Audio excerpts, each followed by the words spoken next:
One moment, Ava Whitmore was 30,000 feet above the Pacific, reviewing a merger that would reshape 3 continents. The next, the plane was falling. Not the turbulence kind of falling, but the final kind, where overhead bins burst open and strangers grab strangers, and the sound the fuselage makes is something no human being should ever have to hear. Logan Mercer had survived 2 wars and 1 marriage that destroyed him slowly from the inside. He thought he knew what it felt like to lose everything. He had no idea. If you've ever felt like life stripped everything from you at once, stay with me until the end. Drop a like and comment the city you're watching from. I want to see how far this story travels. The first thing Logan noticed when consciousness came back was how quiet it was. Not peaceful quiet.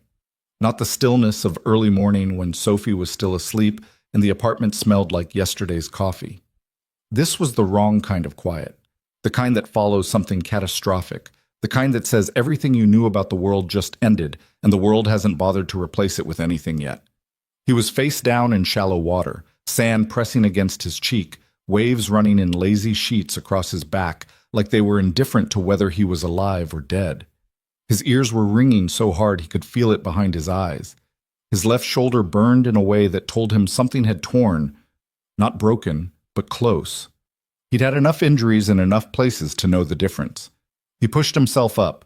The beach stretched in both directions, curved and pale, edged by a tree line so dense it looked almost black from the outside. Behind him, the ocean. In the distance, maybe 400 meters out, pieces of the aircraft were still visible, scattered across the surface. A section of wing, seat cushions floating bright against the dark water, something that might have been luggage, already sinking. The fuselage had gone under, or broken apart, or both.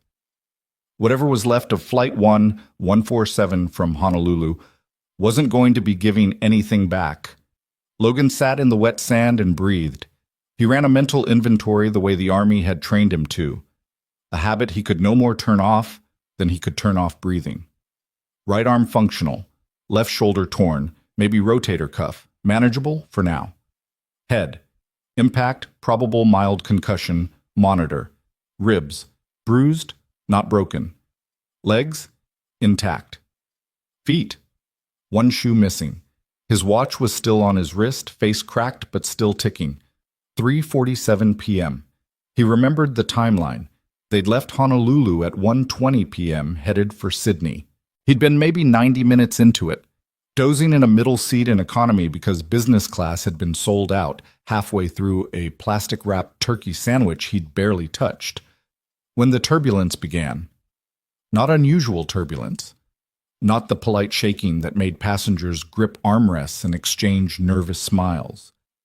This was something structural, like the plane had hit a wall no one could see.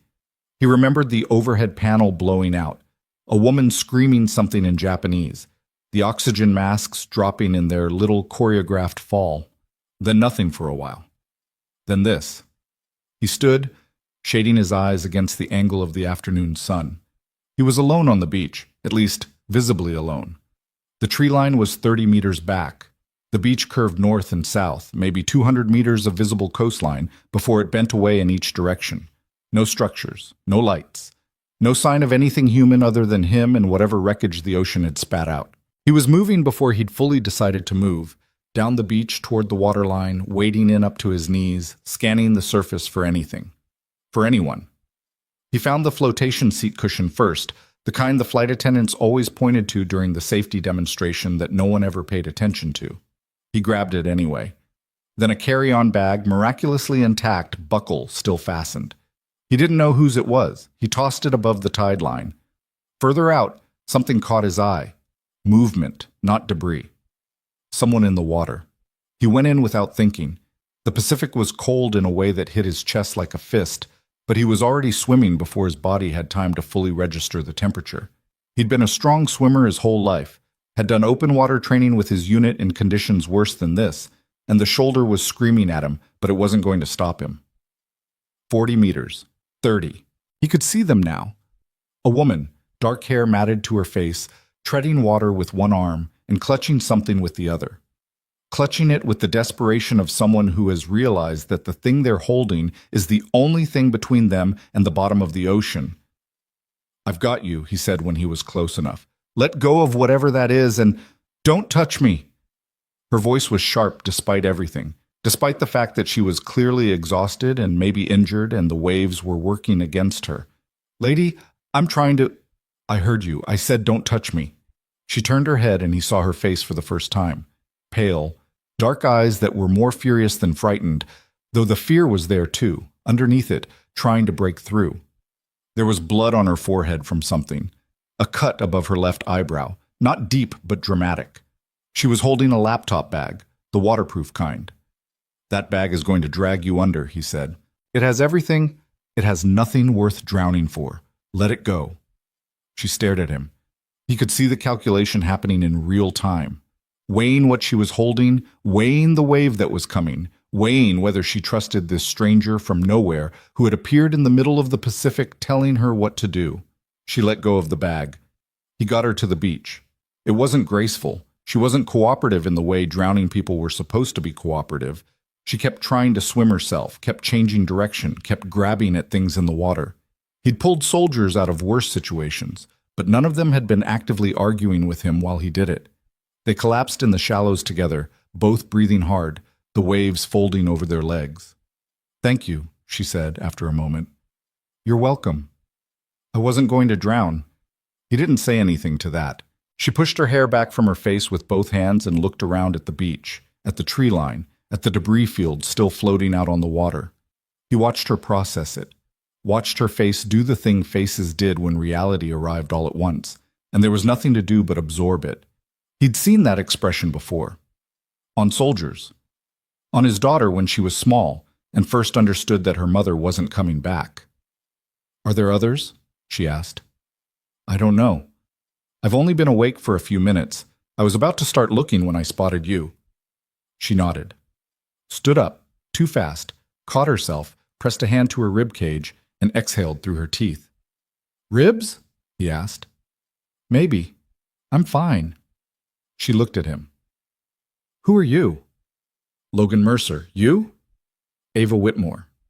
The name landed somewhere in the back of his memory. Something about it was familiar in a vague magazine cover way, but he couldn't place it, and it didn't matter. He extended his hand. She shook it. Her grip was firm, which told him something. Okay, she said. What do we do first? They walked the coastline for the rest of the afternoon. They found two other survivors, a man named Douglas, maybe 55, who introduced himself as a retired airline pilot and had somehow walked away from the crash with nothing worse than a sprained wrist and a 1,000-yard stare. And a young woman named Priya, mid-20s, a graduate student who had been asleep with noise-canceling headphones on when the plane went down and woke up in the ocean with a fractured collarbone that she was already pretending didn't exist. By sunset, the four of them had gathered on the beach with what they had. The carry-on bag Logan had retrieved turned out to belong to a passenger who hadn't made it. Hiking clothes, a portable charger that was already dead, 2 protein bars, sunscreen, a pocket knife. From the waterline they'd collected, a section of seat with a life vest still tucked beneath it, a plastic water bottle, a first aid kit from somewhere in the galley that had washed in still mostly sealed. Ava had salvaged her own bag before it sank. She'd gone back in for it after they'd gotten to shore, while Logan was still scanning the horizon for survivors, and she hadn't mentioned it until she unzipped it and laid out the contents. A laptop with a cracked screen she couldn't power on, 2 silk blouses, ruined, a leather planner, a phone with no signal, a compact umbrella, a collapsible travel pillow that Douglas immediately declared the single most valuable item they had recovered. I went back in for a laptop, she said, half to herself, looking at the useless machine. The bag has straps, Logan said. We can use those. She looked at him. You're already thinking about repurposing everything, aren't you? She wasn't yet. She was still in the mode of looking at things for what they were, rather than what they could become. He recognized the mode. He'd been there himself, years ago, the first time he'd been deployed somewhere that stopped making sense, and the rules he'd grown up with stopped applying. Douglas built the fire that first night. He'd camped his whole life, had family in Montana, knew how to coax a flame from damp wood with patience and angle. They sat around it in a rough circle, not talking much, watching the flames and listening to the ocean.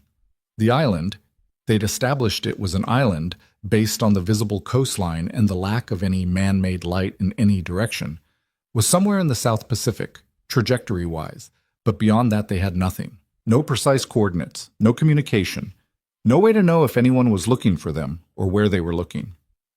Planes go missing, Douglas said. It wasn't pessimistic, it was just the professional observation of someone who'd spent 30 years in aviation. We were over a sparsely tracked corridor, but there will be a search. How long? Ava asked. To begin? Immediately. To reach us? He shrugged. Depends entirely on how much debris was spotted, what trajectory the algorithm gives them, whether any satellites caught anything before the storm hit. What storm? Priya asked. Douglas pointed at the horizon, where the sky was doing something complicated, churning in a way that the sunset couldn't entirely explain. The one that brought us down, I'd guess. And the one coming. Nobody slept much that first night. Priya had taken 2 aspirin from the first aid kit and was quiet in a way that suggested she was managing pain privately rather than sharing it. Douglas dozed by the fire, snapped awake every half hour with the alertness of someone whose body had been trained to treat sleep as a luxury. Ava sat with her back against a log, her knees pulled up to her chest, her eyes open.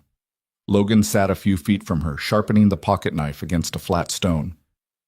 You should sleep, he said. I can't. Then rest, close your eyes. Doesn't matter if you sleep. She looked at him. Do you always tell people what to do? I tell people what's practical. Those are different things. Are they? She tilted her head slightly. Because from where I'm sitting, it feels like you've been running this show since you hauled me out of the water. He kept working the blade against the stone. Someone had to. I've been running a company with 4,000 employees for 6 years, she said. The edge in her voice wasn't angry exactly, more the reflexive sharpness of someone who was used to having their authority questioned in rooms where it shouldn't be. I'm familiar with logistics. I'm sure you are. This is a different kind of logistics. And you'd know that because 2 tours in Afghanistan and 1 in Iraq.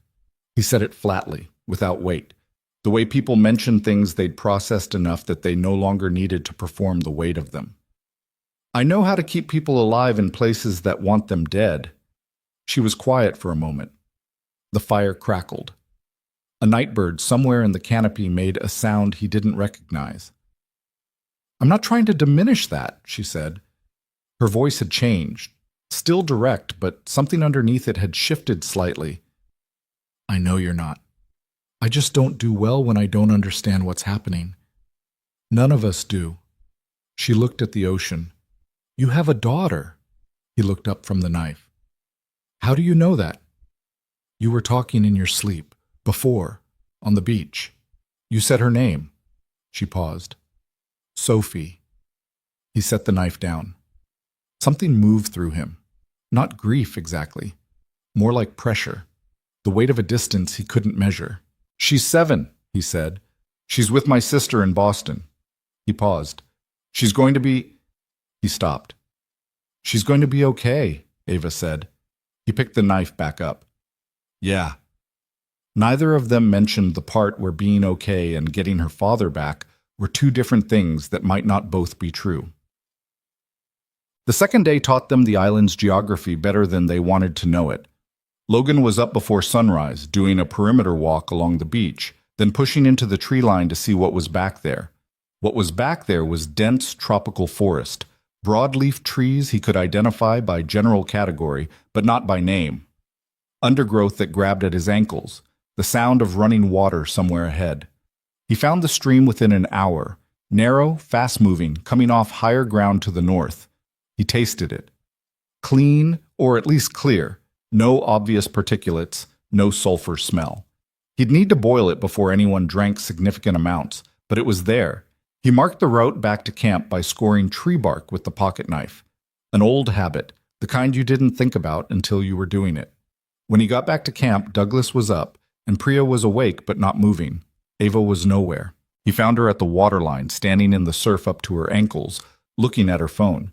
She had it turned face up to the sky, angled in multiple directions, The kind of futile searching that people did when they knew it wouldn't work but couldn't stop trying.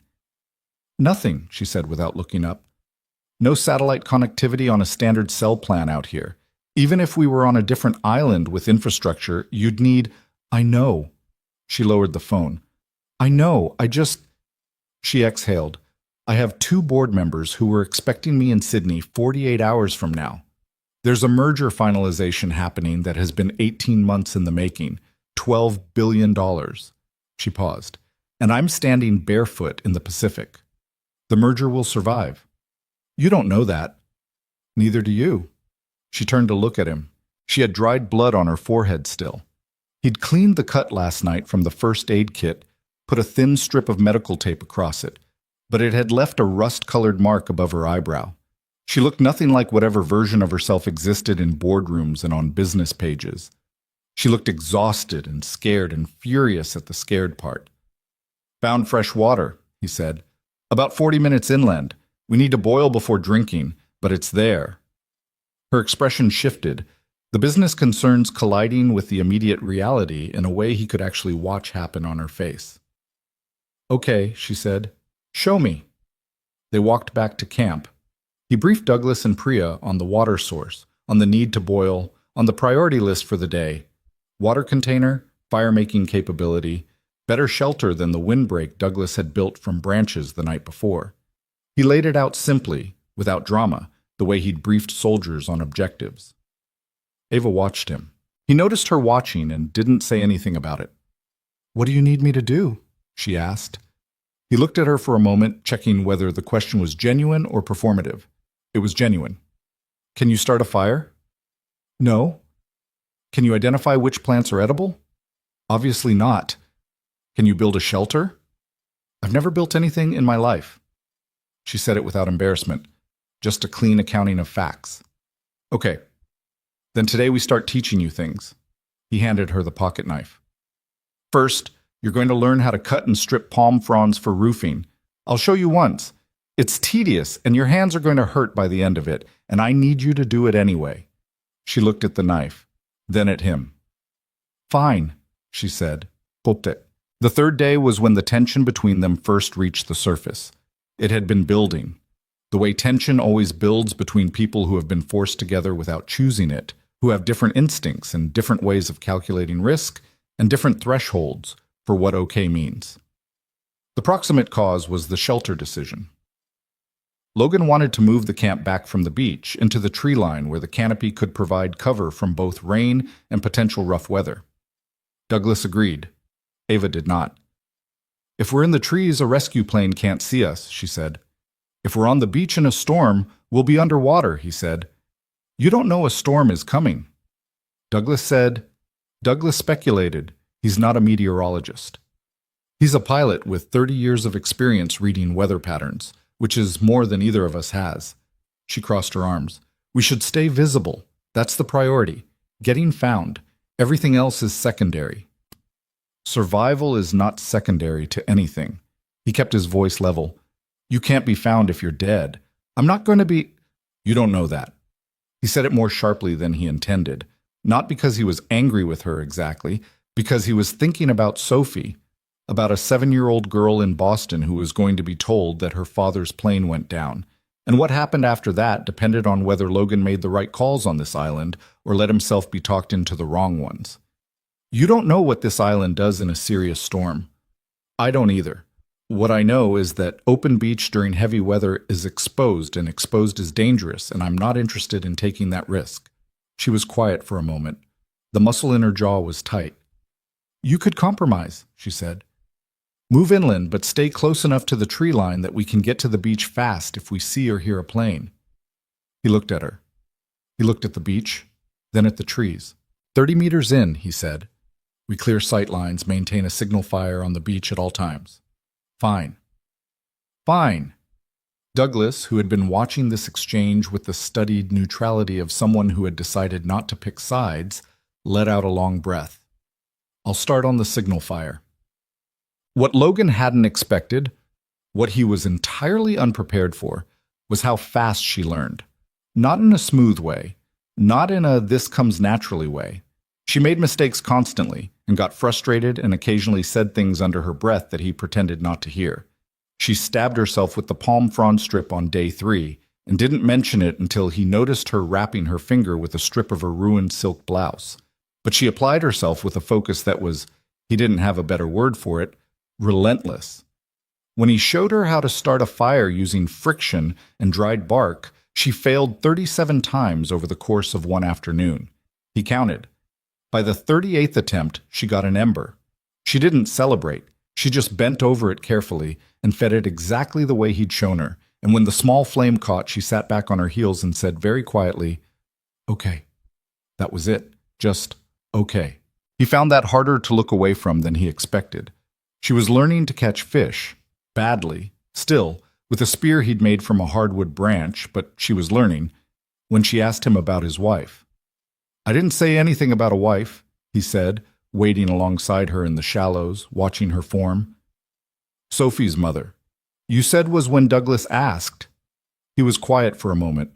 The fish they'd been tracking, a decent-sized grouper working along the reef edge, slid away into deeper water. She watched it go with visible annoyance. "She died 4 years ago," he said. "Cervical cancer, fast, once it started." Ava lowered the spear. She looked at him directly, not with pity, which he would have disliked, but with something more careful than that. "Sophie was 3, she said. "Almost 4. "And you've been raising her alone since?"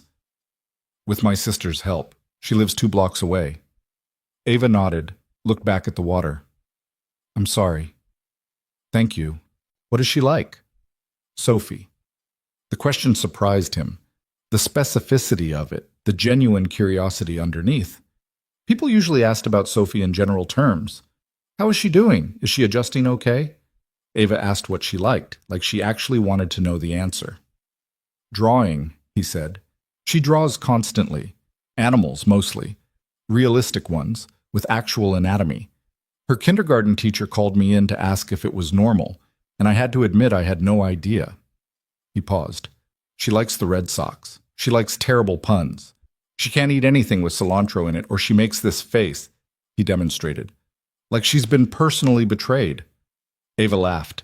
It was the first real laugh he'd heard from her. Short, surprised out of her, like she hadn't expected to produce it. It changed her face completely. "She sounds like a real person," Ava said. 7-year-olds are extremely real people, more than most adults." She smiled, not the performance smile she'd given early on, when they were first navigating around each other's edges. This was smaller and quieter, and something closer to honest. "No one asked me things like that," she said after a moment.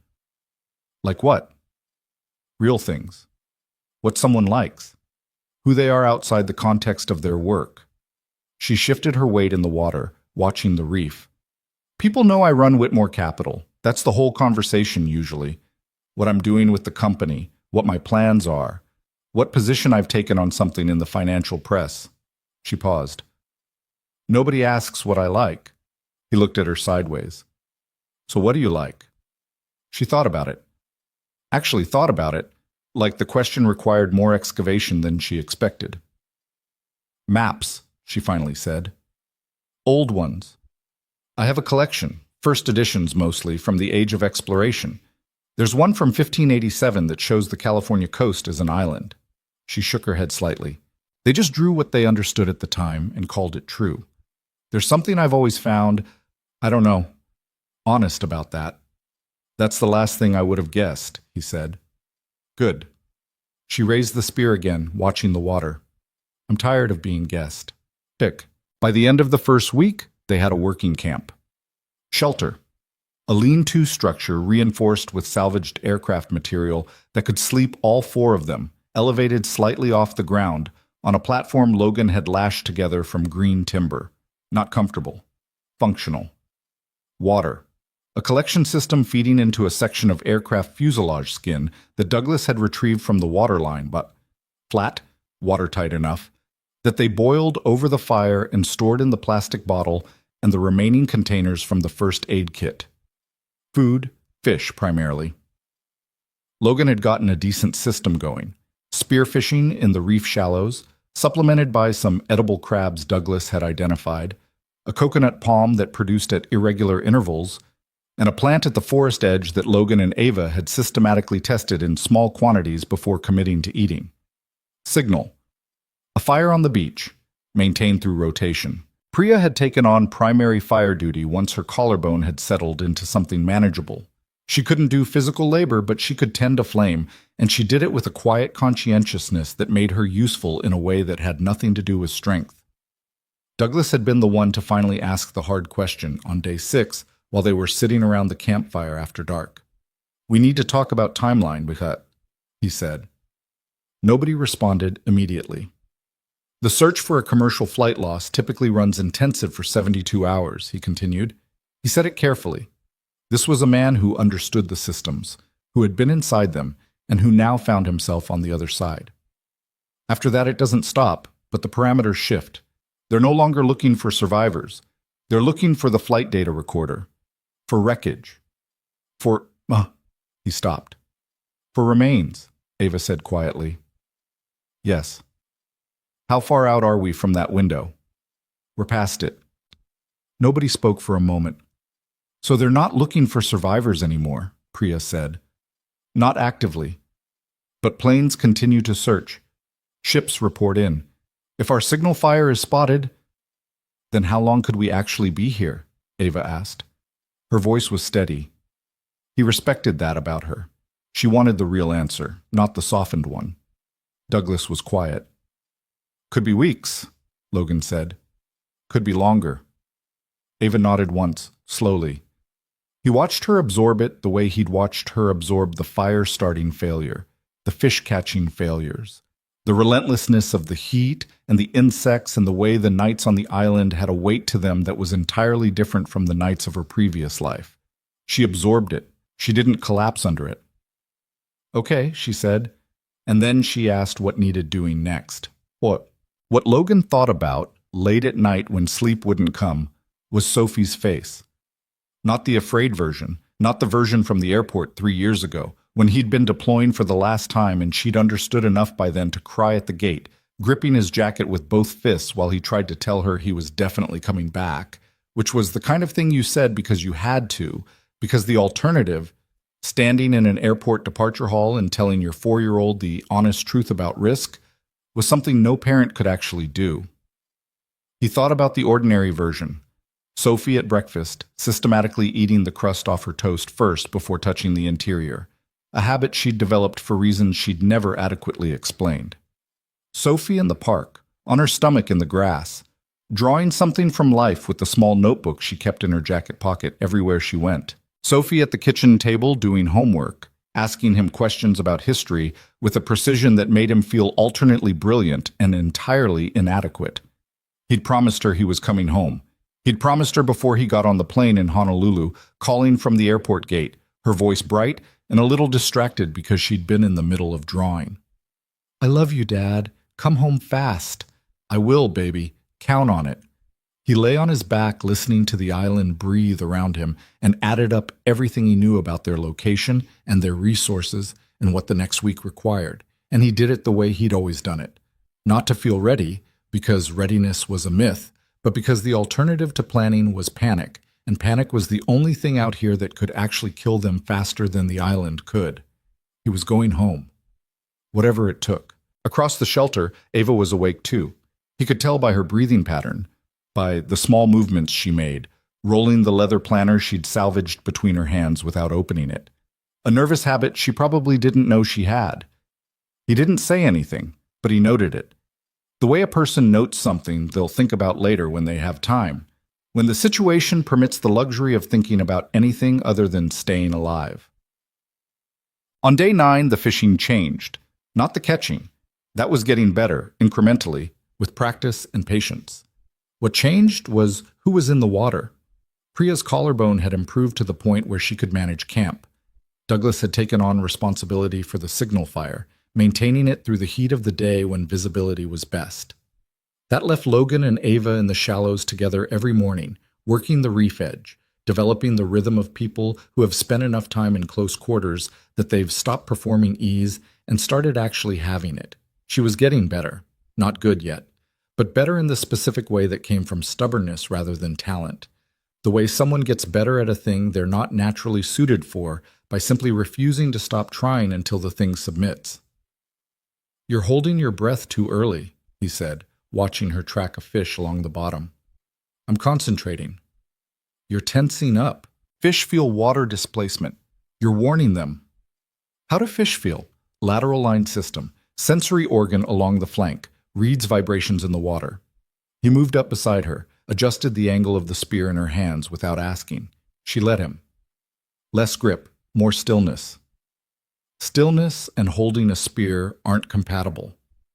They are when you practice enough. She exhaled. He could see her consciously releasing the tension from her shoulders, jaw, hands.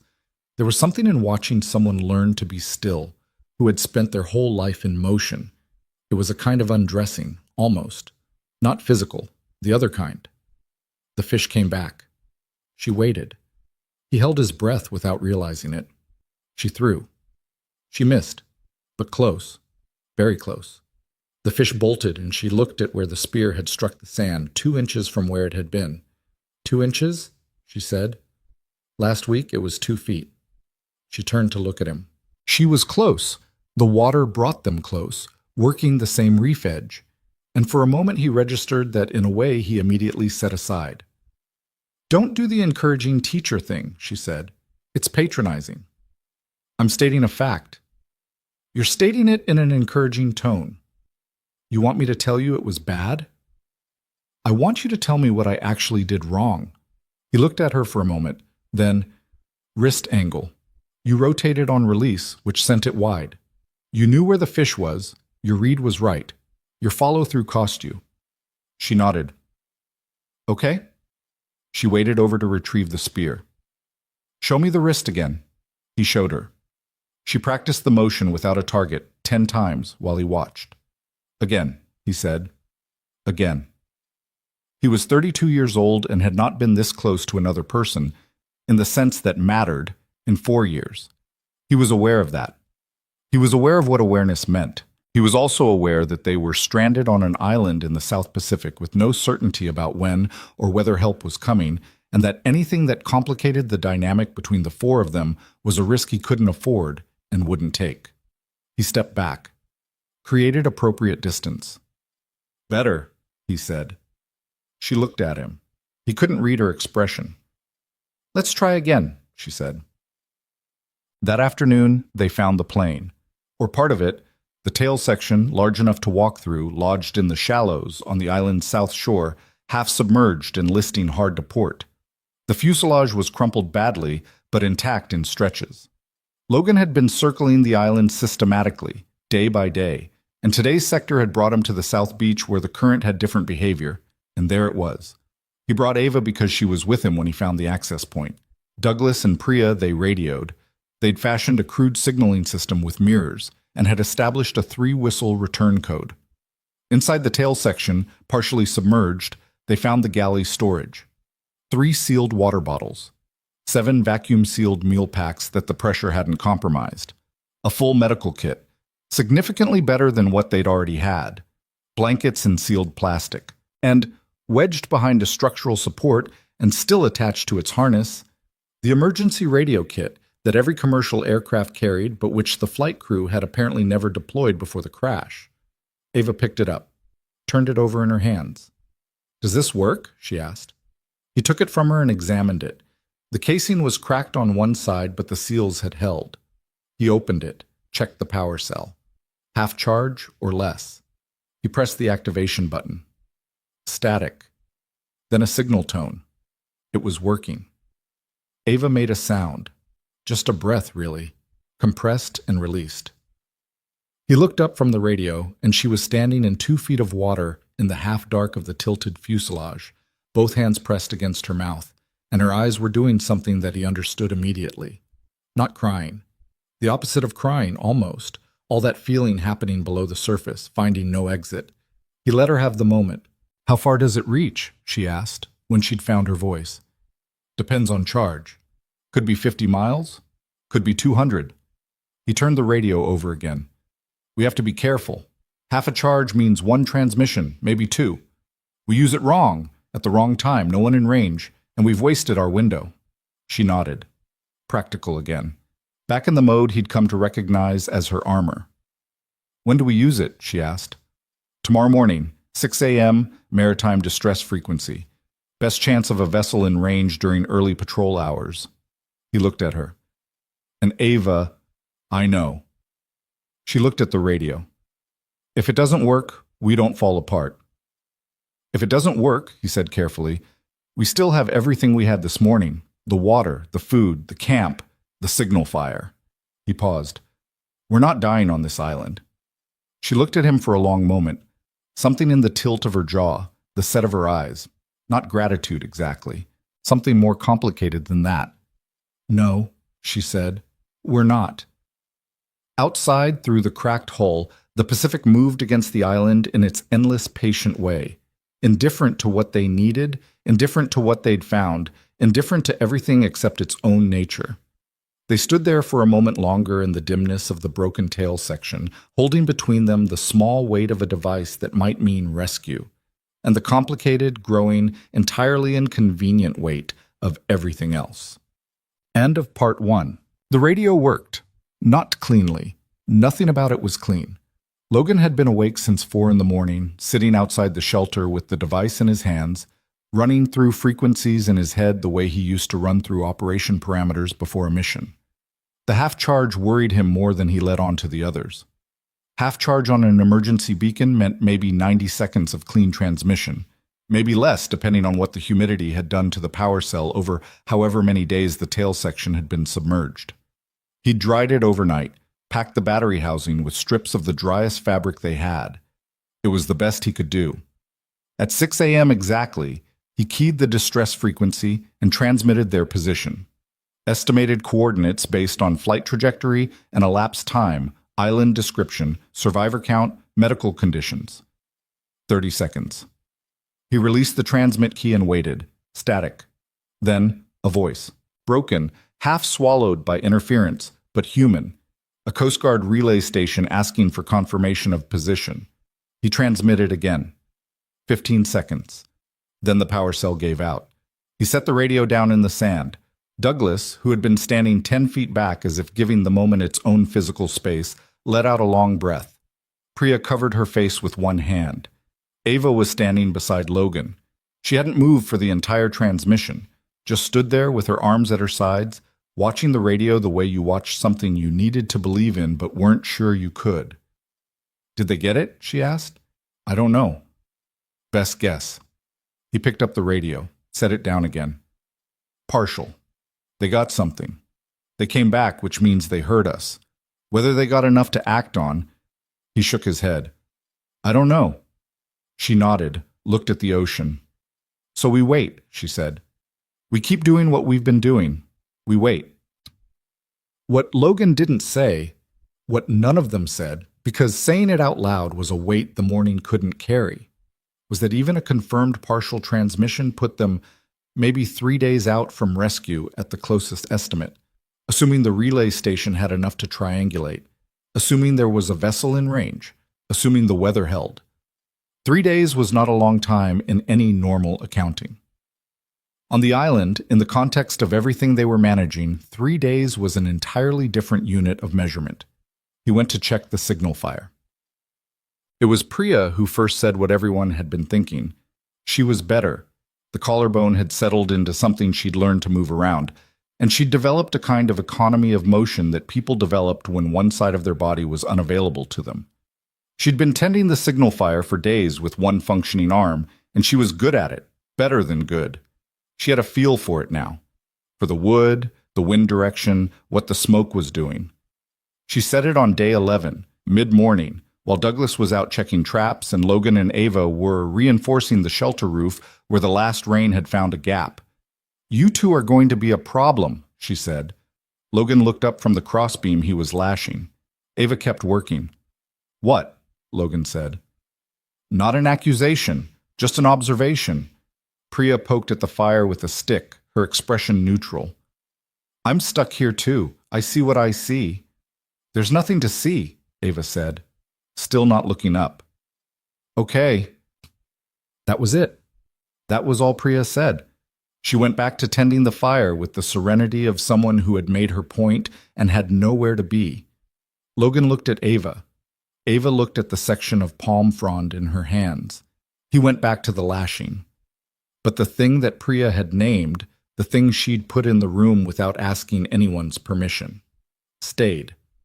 It sat in the ordinary spaces of the day, the moment when Ava handed him a coconut and their fingers touched and neither of them acknowledged it. The way he'd started tracking where she was on the island by a kind of ambient awareness he hadn't asked for and couldn't turn off. The way she talked more now, not the controlled, measured talking of the first few days where every word had been managed. She'd started talking the way someone talked when they'd stopped performing for a room and were just thinking out loud, which was entirely different and considerably more dangerous. She told him about the first company she'd ever run, not Whitmore Capital, before that.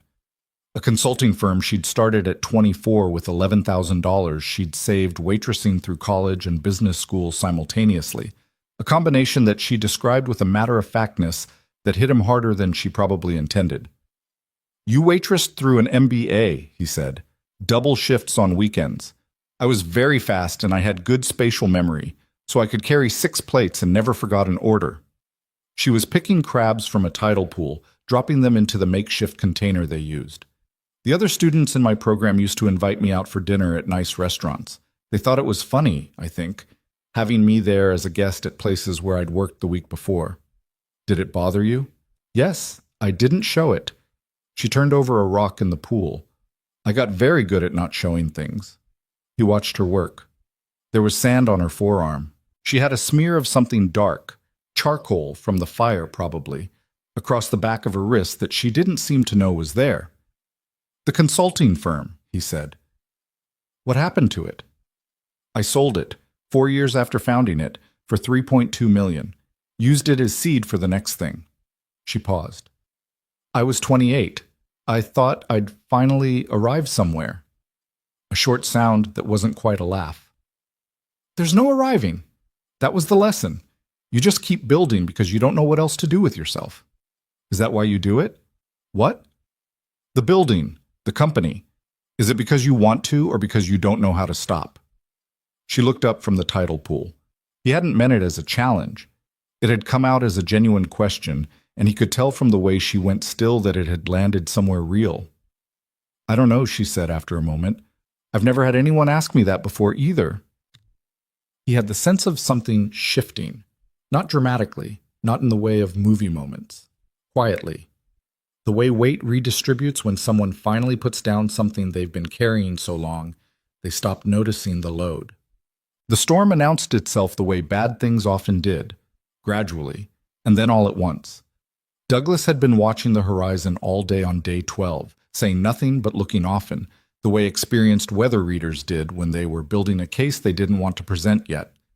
By late afternoon, the sky to the south had gone a particular shade of yellow-green that Logan had seen exactly once before, in Kandahar, right before a sandstorm had hit that stripped paint off vehicles and turned the world into a roaring wall for 18 hours.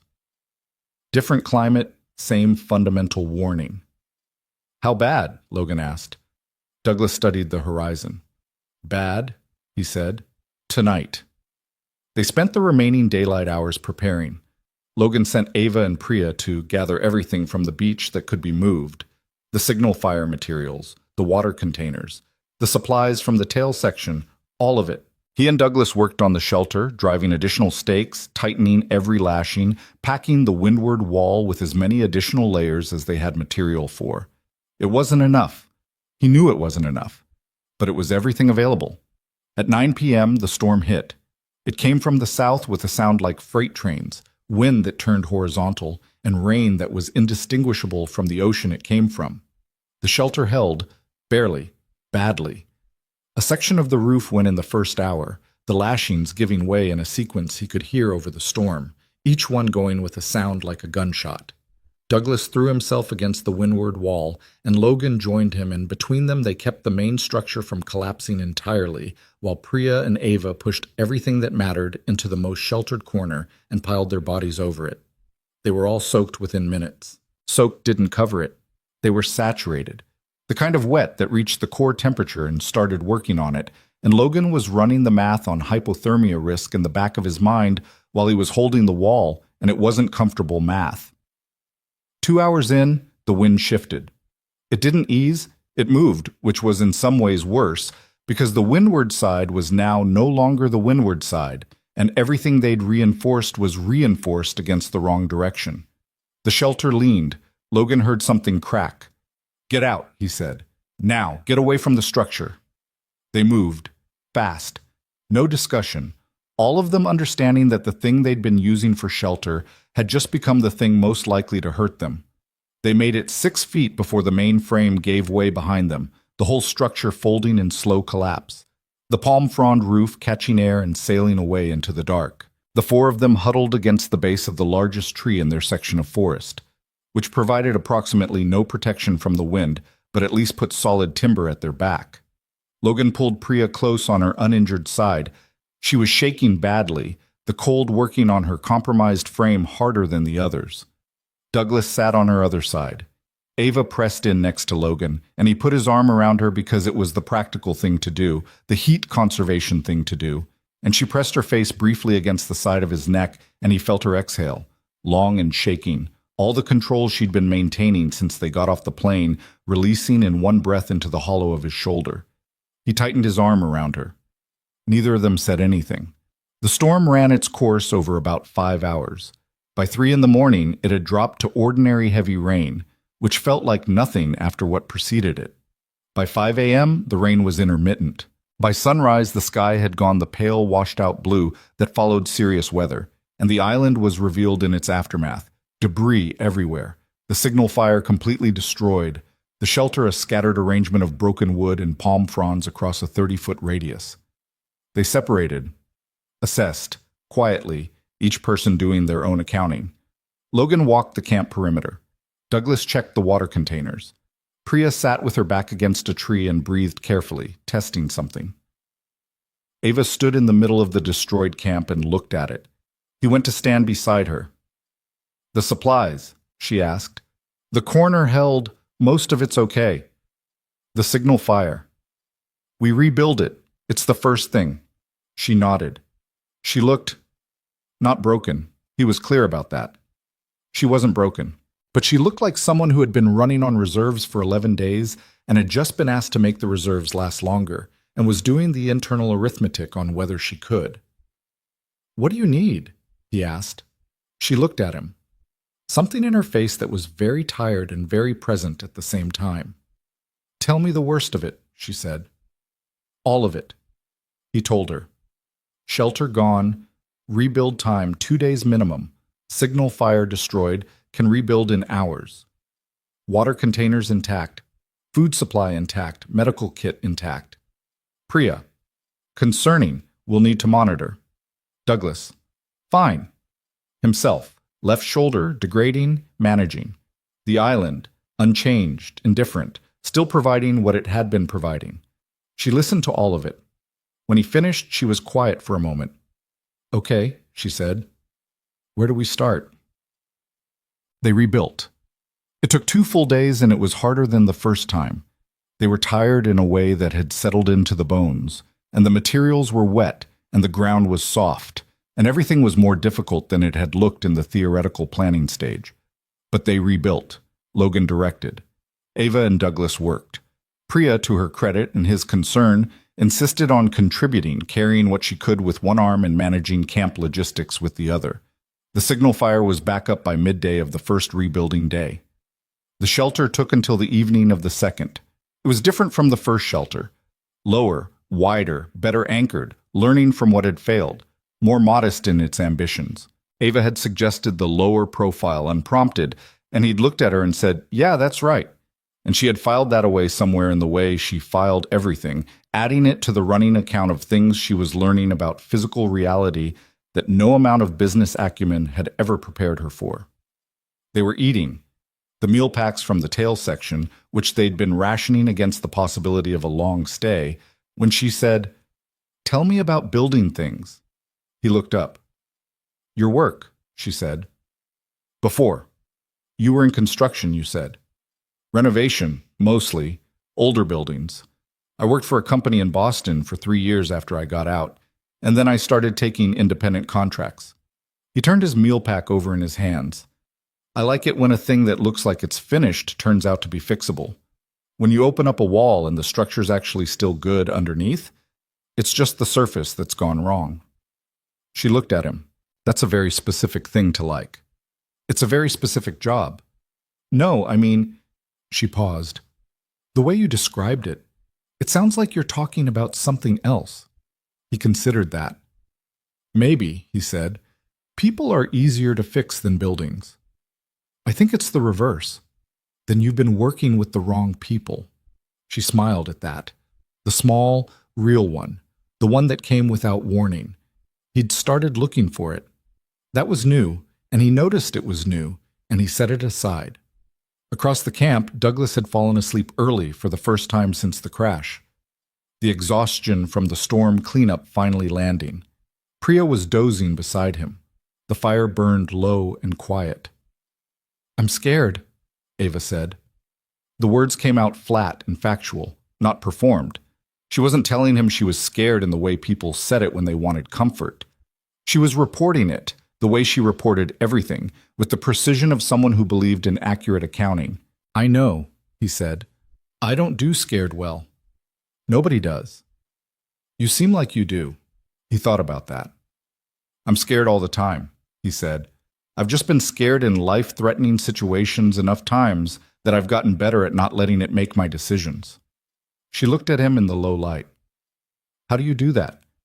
How do you separate the fear from the decision? You ask yourself one question. What is the next smallest thing I can actually do? He looked at the fire. Not the big picture. The next thing. Just that. Fear's about the big picture. The next thing is just a thing. She was quiet for a moment. I've been thinking about Sophie, she said. He looked at her. Whether she knows, whether your sister has told her anything. She paused. I've been thinking about what it's like for a 7-year-old, waiting.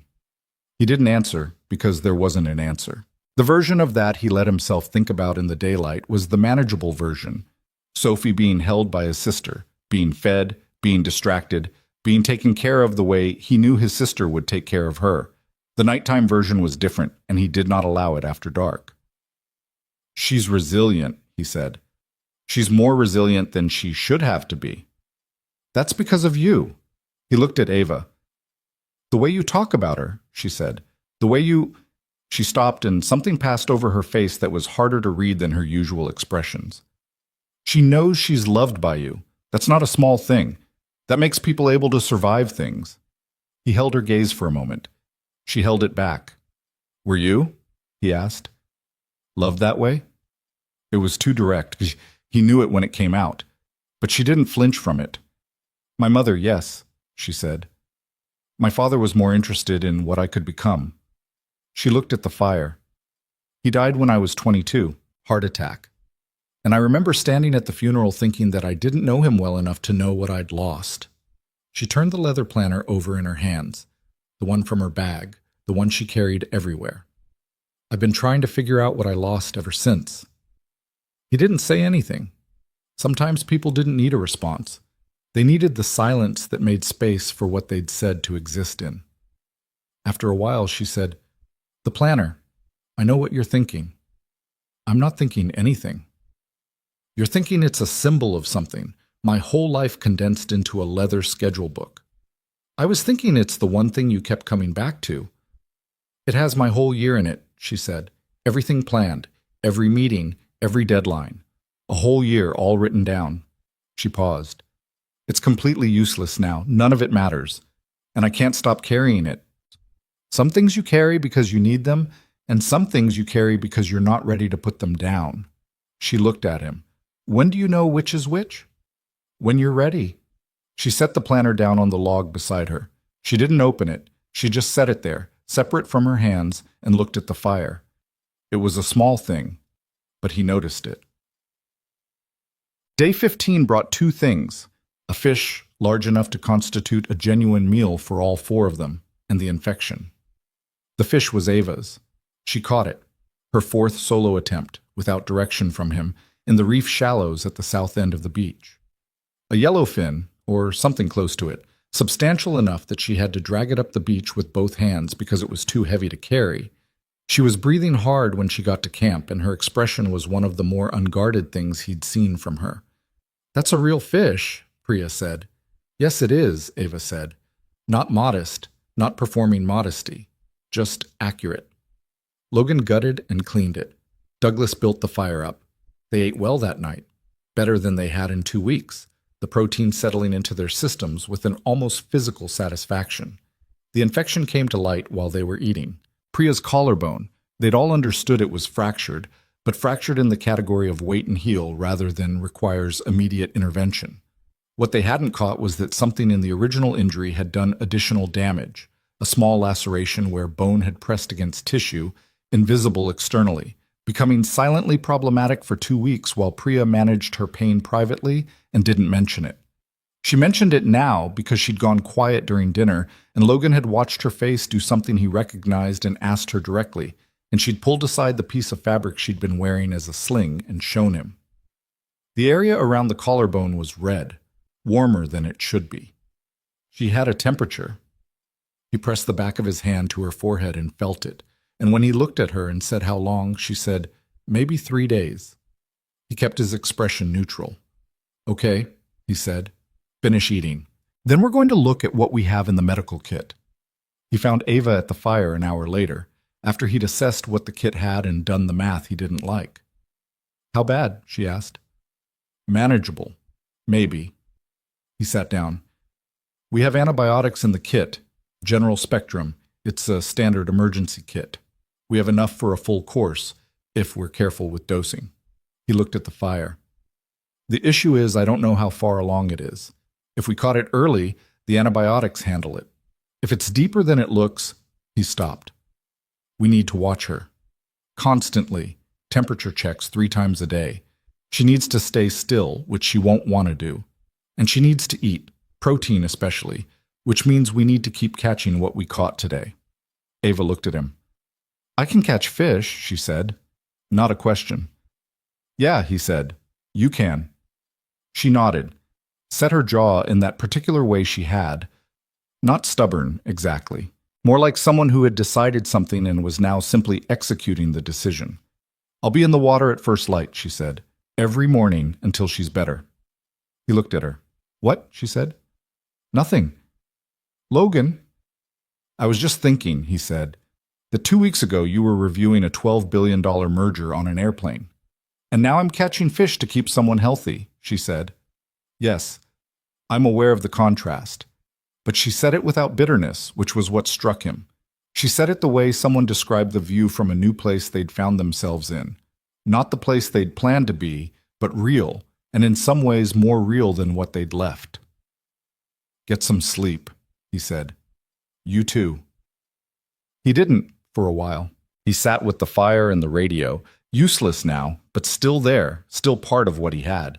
And he thought about transmission relays and vessel coordinates and what the maritime patterns looked like in this section of the Pacific. And underneath all of it, threading through everything, the specific face of a 7-year-old girl who drew animals from life and hated cilantro and had been told her father was coming home fast. He was still coming. He needed to be still coming. Priya's fever broke on the 4th day of antibiotics, which was a day earlier than Logan's best estimate and 2 days earlier than his worst one. She woke up on morning 17 soaked through and exhausted and confused for a moment, and then her eyes cleared and she said, "I'm starving." Douglas laughed, a real one, the kind that came out of relief rather than humor, the kind you couldn't manufacture. Even Logan, who had been carrying the quiet tension of watching someone he'd become responsible for fight, something invisible and dangerous, felt something release in his chest. Ava was already at the fire, heating the last of the previous day's fish with coconut when Priya emerged from the shelter. She looked up, took in Priya's clearer eyes, the absence of the gray cast that fever gave skin. "Sit down," she said. "Eat." She said it in the same tone Logan had used with her in the first days. Matter of fact, no softness around it, just the direct delivery of what was practical. He noticed her use it. He thought she noticed him notice. Neither of them said anything. He walked the beach that morning while the others ate. He was tired. Not the manageable tired of hard physical work, the kind he'd lived with his whole adult life and knew how to work through.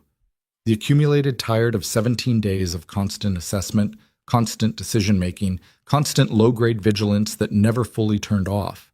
He was 32 years old, and he felt 45, and he was going to feel 20 when he got home and held Sophie. And he needed to get home. He stood at the waterline and looked at the horizon. There was a boat out there. It took him a moment to process what he was seeing. The shape was so far away, and the light was doing things with the surface that made edges uncertain. But he'd spent enough time watching this horizon to know what it looked like empty, and this wasn't empty. He didn't run back to camp. He walked fast, because running used energy he might need, and because the boat was far enough away that 10 seconds didn't change anything. But he walked as fast as he'd walked in 17 days. "Signal fire," he said when he reached camp. "Everything we have on it, now." Douglas was already moving before Logan finished the sentence. He'd read something in Logan's face and was up and moving, grabbing the driest fuel they had, building the fire fast and high. Priya, still weak, stood and started stripping bark. Ava threw green palm fronds on the growing blaze, the kind that made black smoke, visible smoke, the kind a passing vessel could see. The column of smoke rose straight up in the still morning air. They stood on the beach and watched the horizon. The boat held its course. It did not turn. For 3 full minutes it held its course, moving laterally across the horizon, shrinking slightly as it passed their position without changing trajectory, and Logan felt the specific hollowing that happened when something you'd been holding hope about revealed itself as just a shape in the distance with its own business and its own destination, and no awareness of 4 people standing on a beach burning everything they had. Then it turned. Small at first, just a change in the profile, the narrow edge of a hull becoming the broader face of a vessel coming about.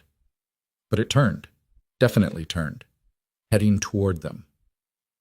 Ava made a sound beside him, just his name, just Logan, said in a voice stripped entirely of the boardroom, the MBA, the controlled precision she'd spent years constructing, just the raw sound of someone who needed to say something out loud to make it real.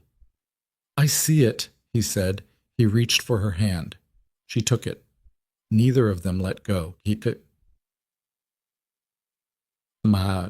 fishing vessel was called the Maristela, a Portuguese name as it turned out, though the crew was a mix of Filipino and Indonesian fishermen who operated out of a base port in Fiji and had been running a 3-week deep-water route when the smoke column caught the eye of the first mate during a routine horizon check. The captain was a compact, weathered man named Bautista who said very little, assessed everything, and had the 4 of them wrapped in blankets and drinking warm broth within 20 minutes of coming aboard. He didn't ask many questions. He'd been at sea for 30 years, and he recognized people who'd been through something by how they moved and how they didn't move, and he understood that what they needed first was not interrogation, but basic human warmth and the feeling of something solid beneath their feet that wasn't sand. Logan sat on the deck with his back against the hull and the blanket around his shoulders and the broth in his hands and did not trust any of it for a full 10 minutes. That was the thing nobody told you about rescue. The first response wasn't relief. It was suspicion. It was the body refusing to believe the threat was over because the body had been wrong about that before and had learned to take its time. Ava sat beside him, not touching. They'd let go of each other's hands when the crew came ashore in a small boat to collect them, and the distance between them on deck felt like the distance of people who'd been very close and were now recalibrating what that meant in a world with other people in it. Douglas was on the radio in the wheelhouse immediately, talking to the Coast Guard relay station, confirming survivor count and identities and medical conditions. Priya was below deck with one of the crew members who had basic medical training, getting her collarbone properly assessed for the first time since the crash. Logan drank his broth. "You're not saying anything," Ava said. "Neither are you." She looked at her hands, wrapped around her own cup, the blanket draped over her shoulders but already slightly askew because she'd never been good at staying still, even when she was exhausted. "I keep waiting for it to feel real," she said. "It takes a while." "How long?" He considered. "After my second deployment, I was on a transport home for 18 hours, and I didn't sleep the whole time. Not because I wasn't tired, because the part of my brain that manages threat assessment wouldn't stand down. He looked at the horizon.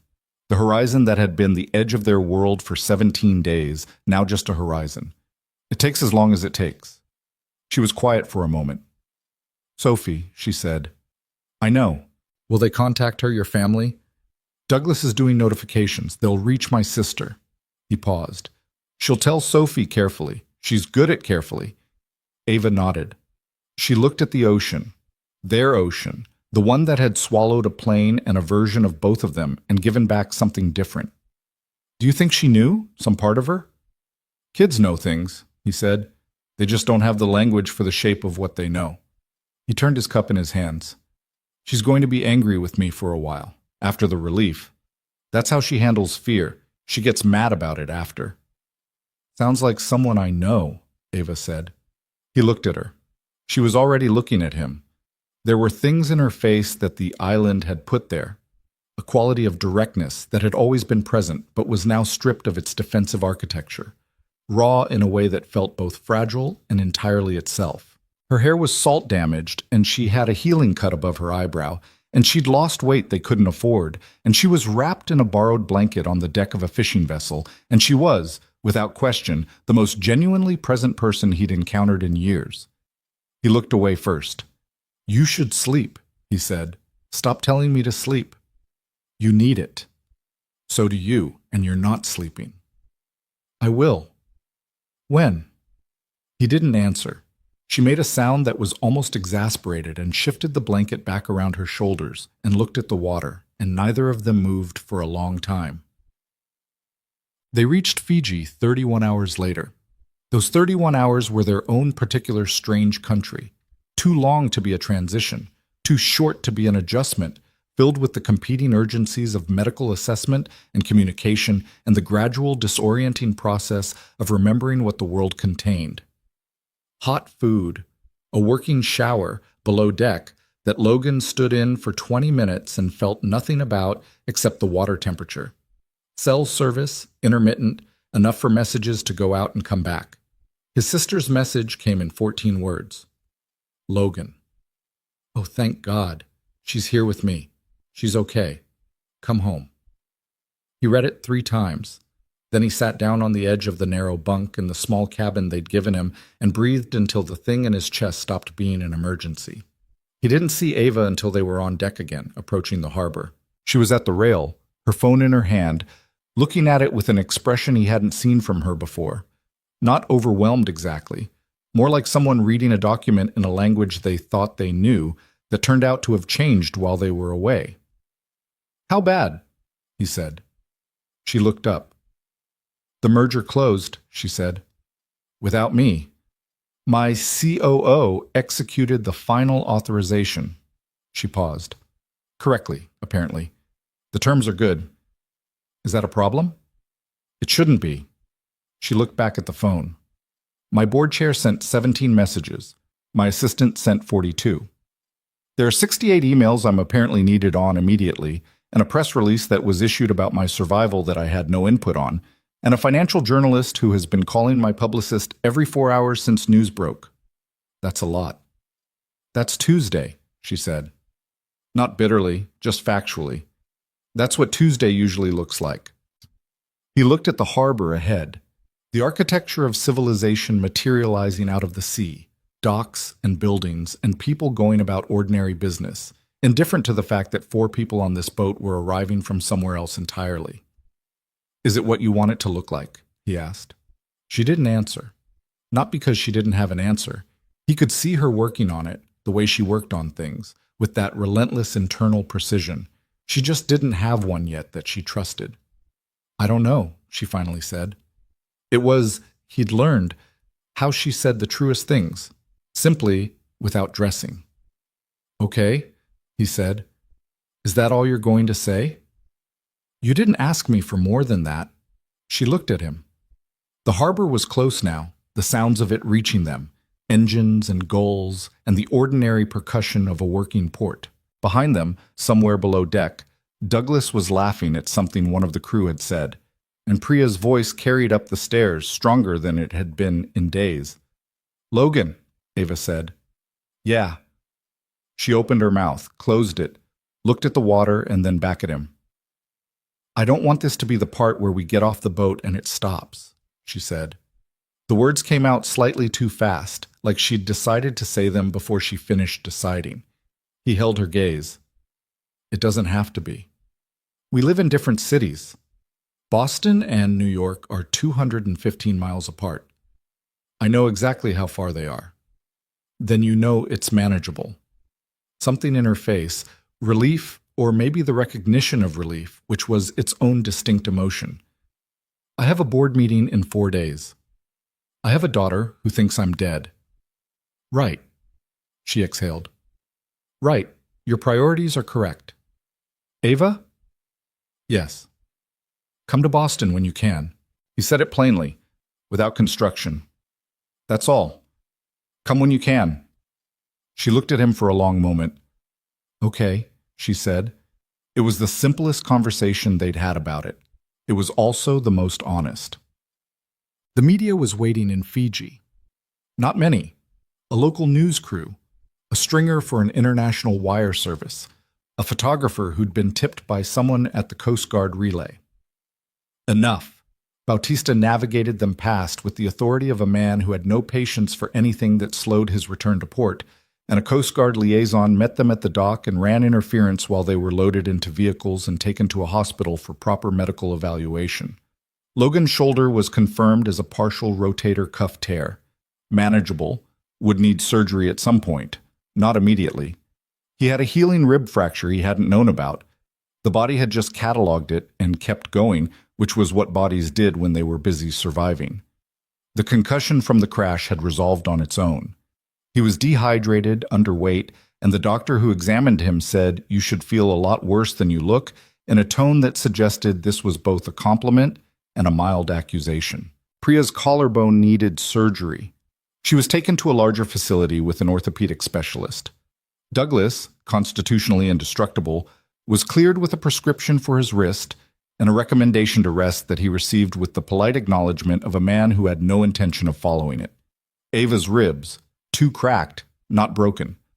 Her cut was properly cleaned and closed. The doctor found a stress fracture in her left foot she hadn't known about, from the crash or the weeks of barefoot terrain, and gave her a boot she put on and immediately started walking normally in, apparently by pure force of will. They were in the hospital corridor waiting for Douglas to finish his paperwork when her phone rang. She looked at the screen, looked at Logan. "My board chair," she said. "Take it." She paused. Then she answered. Her voice shifted in a way he found interesting. Not fake exactly, but different. A register she inhabited when she was operating in that world, clipped and authoritative and efficient in a way she never was, in the shallows with a spear in her hand and her tongue between her teeth, concentrating on the wrist angle. He watched her from across the corridor while she talked. She paced. 3 steps, 1 direction, 3 back, a contained movement pattern that he recognized as how she managed the energy of difficult conversations. She made 3 decisive statements in a row and ended the call in under 4 minutes. She walked back. "He wants a board meeting in 48 hours, she said. "What do you want?" "I want 48 hours to be a human being." She looked at the phone. "I told him 72 and I will see them Thursday." She put the phone in the pocket of the clothes the hospital had given her, clean, ill-fitting, profoundly ordinary. Small victories. He smiled. She saw it. "Don't," she said. "What?" "Look like that." "I'm just standing here." "You're looking like you're proud of me, which is patronizing." "I'm not proud of you. He considered it. "I'm glad for you. There's a difference." She held his gaze. "Is there?" "One is about me. The other is about you." She was quiet for a moment. The corridor hummed with hospital sounds, PA announcements, the squeak of shoes on linoleum, the distant clatter of a cart. Civilization in its most practical form. "I fly out tomorrow morning," she said. "New York, then I'm supposed to be in Sydney Thursday for the post-merger integration meeting." "That's fast." "It's always fast." She looked at the floor, then up. "You?" "First flight to Boston I can get." She nodded. "Logan," she said. "Yeah." She didn't say anything for a moment. just looked at him. The direct look, the one that had nothing behind it but itself. "Thank you," she said, "for pulling me out of the water, for the fire, for the fish instruction, for—" She stopped, gestured slightly, the gesture that meant the whole 17 days, the entire compressed country of what they'd been through. All of it. "You did the work," he said. "You kept us alive. You caught a yellowfin on day 15. Don't undercount yourself." She laughed. The real one, the surprised one, the one that changed her whole face. He committed it to the part of his memory where things he wanted to keep lived. "I'll come to Boston," she said. "I know you will." He called Sophie from the airport. His sister answered first. She'd been managing Sophie's access to the phone. He understood, controlling what the 7-year-old heard and when. Her voice when she picked up was the voice of someone who had been holding something very carefully for a very long time and was now being told they could put it down. "Logan," she said. "Hey, Claire." A sound that wasn't a word. Then, "Hold on, she's been asking every hour." The line went quiet for a moment. Then Sophie's voice, recognizable from across any distance, any circumstance, the frequency he was tuned to above every other frequency in his life. "Daddy?" "Hey, baby." A pause. He could picture her face. The way the 7-year-old face he loved processed things it was waiting for confirmation on before letting itself fully land. "You said you were coming home fast," she said. "I know. You were gone a long time." "I know, Soph, I'm sorry." Another pause. He heard her breathing, steady, slightly faster than normal. "Are you okay? Aunt Claire said you were okay, but I wanted to hear you say it." "I'm okay.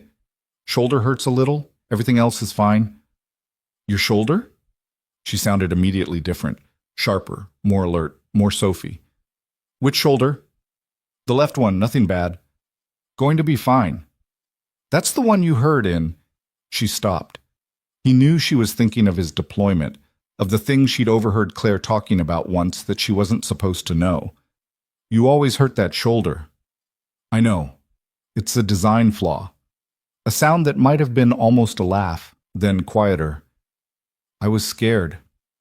"I know you were. I was too." "You were scared?" "Very much." He meant it fully, in ways that a 7-year-old didn't need the specifics of. "The whole time I was scared, and the whole time I knew I was coming home." "How did you know?" He thought about it. About the night against the tree in the storm, Ava's face against his neck, the rain that wanted to take everything. About the radio with half a charge and the way you made the calculation and pressed transmit anyway. About wrist angle on a spear throw and 37 failed fire attempts, and what it looked like when someone refused to stop. "Because I said I would," he said. "And I don't break promises to you." Sophie was quiet for a moment. "Okay," she said. Then, "Daddy, I drew a really good manta ray while you were gone. It has actual anatomy." He pressed his hand briefly over his eyes. "I can't wait to see it." "I also drew a fish. I was thinking about you and drew a fish." "Tell me about it." She told him about it.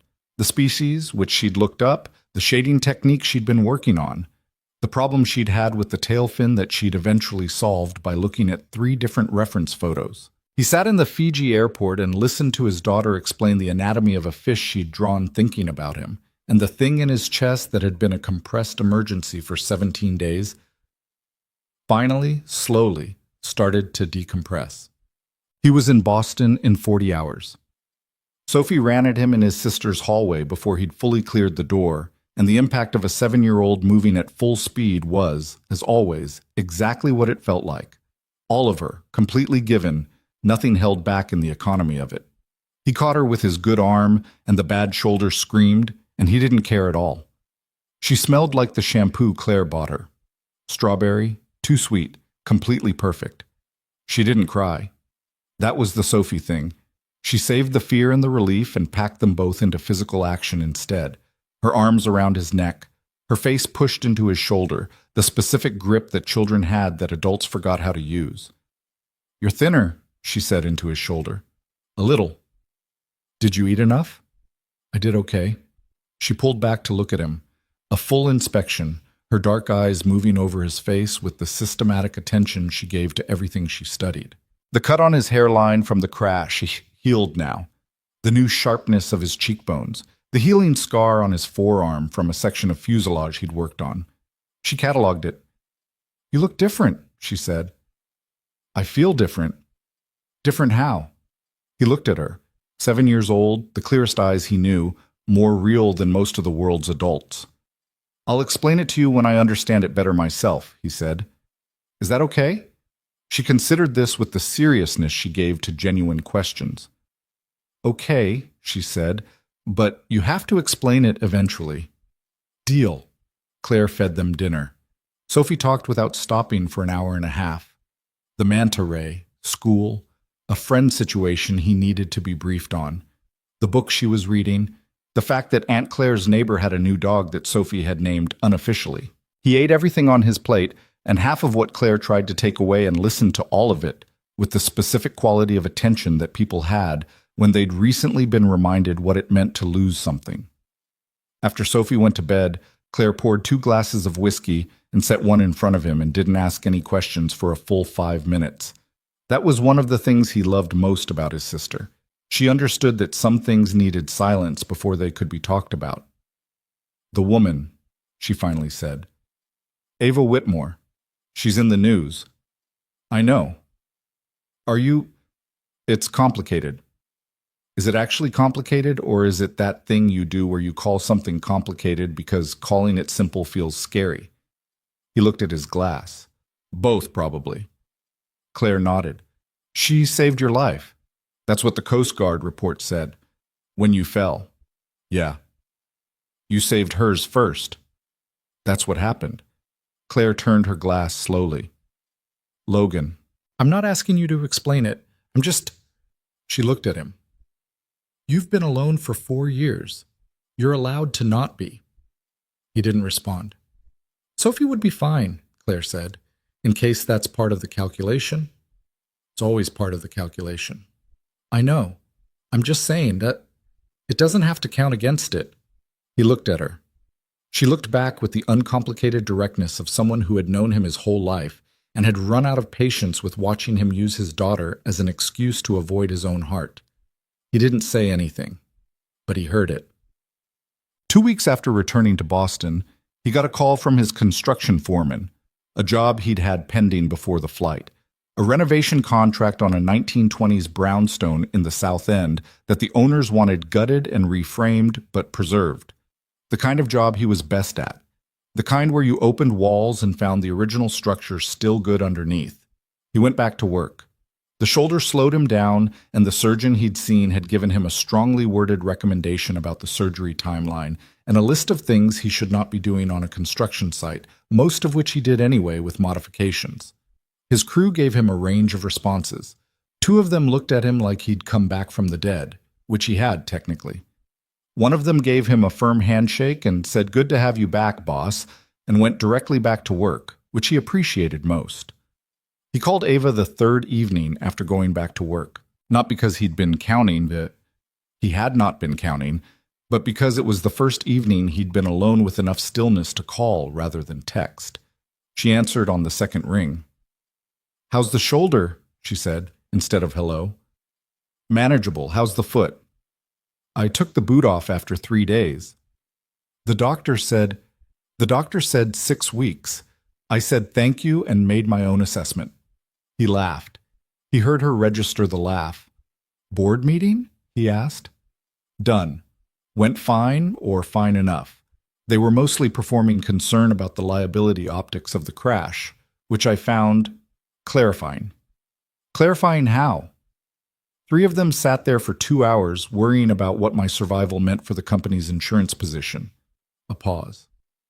"I kept thinking about Priya managing a signal fire one-armed for 2 weeks. It recalibrates things." "Everything recalibrates," he said. "Yes." Another pause. "Sophie?" "She showed me the manta ray. It does have actual anatomy." "Of course it does." He could hear the smile in it. "Logan." "Yeah. I've been thinking about what you said. On the boat. That it doesn't have to stop." She said it carefully, precise, the way she said things she'd thought about before saying. I want you to know I've been thinking about it, and not just saying I will come to Boston and then not coming. I know the difference, he said. I'm going to come in 10 days, if that works. It works. I'd like to meet Sophie, properly. Not as an obligation. I actually want to. She paused. I understand if that's too fast or too... It's not, he said. A silence. The comfortable kind. Okay, she said. Okay. He sat in his kitchen after the call ended, the lights low, the apartment doing its evening sounds around him. Down the hall, Sophie's light was still on.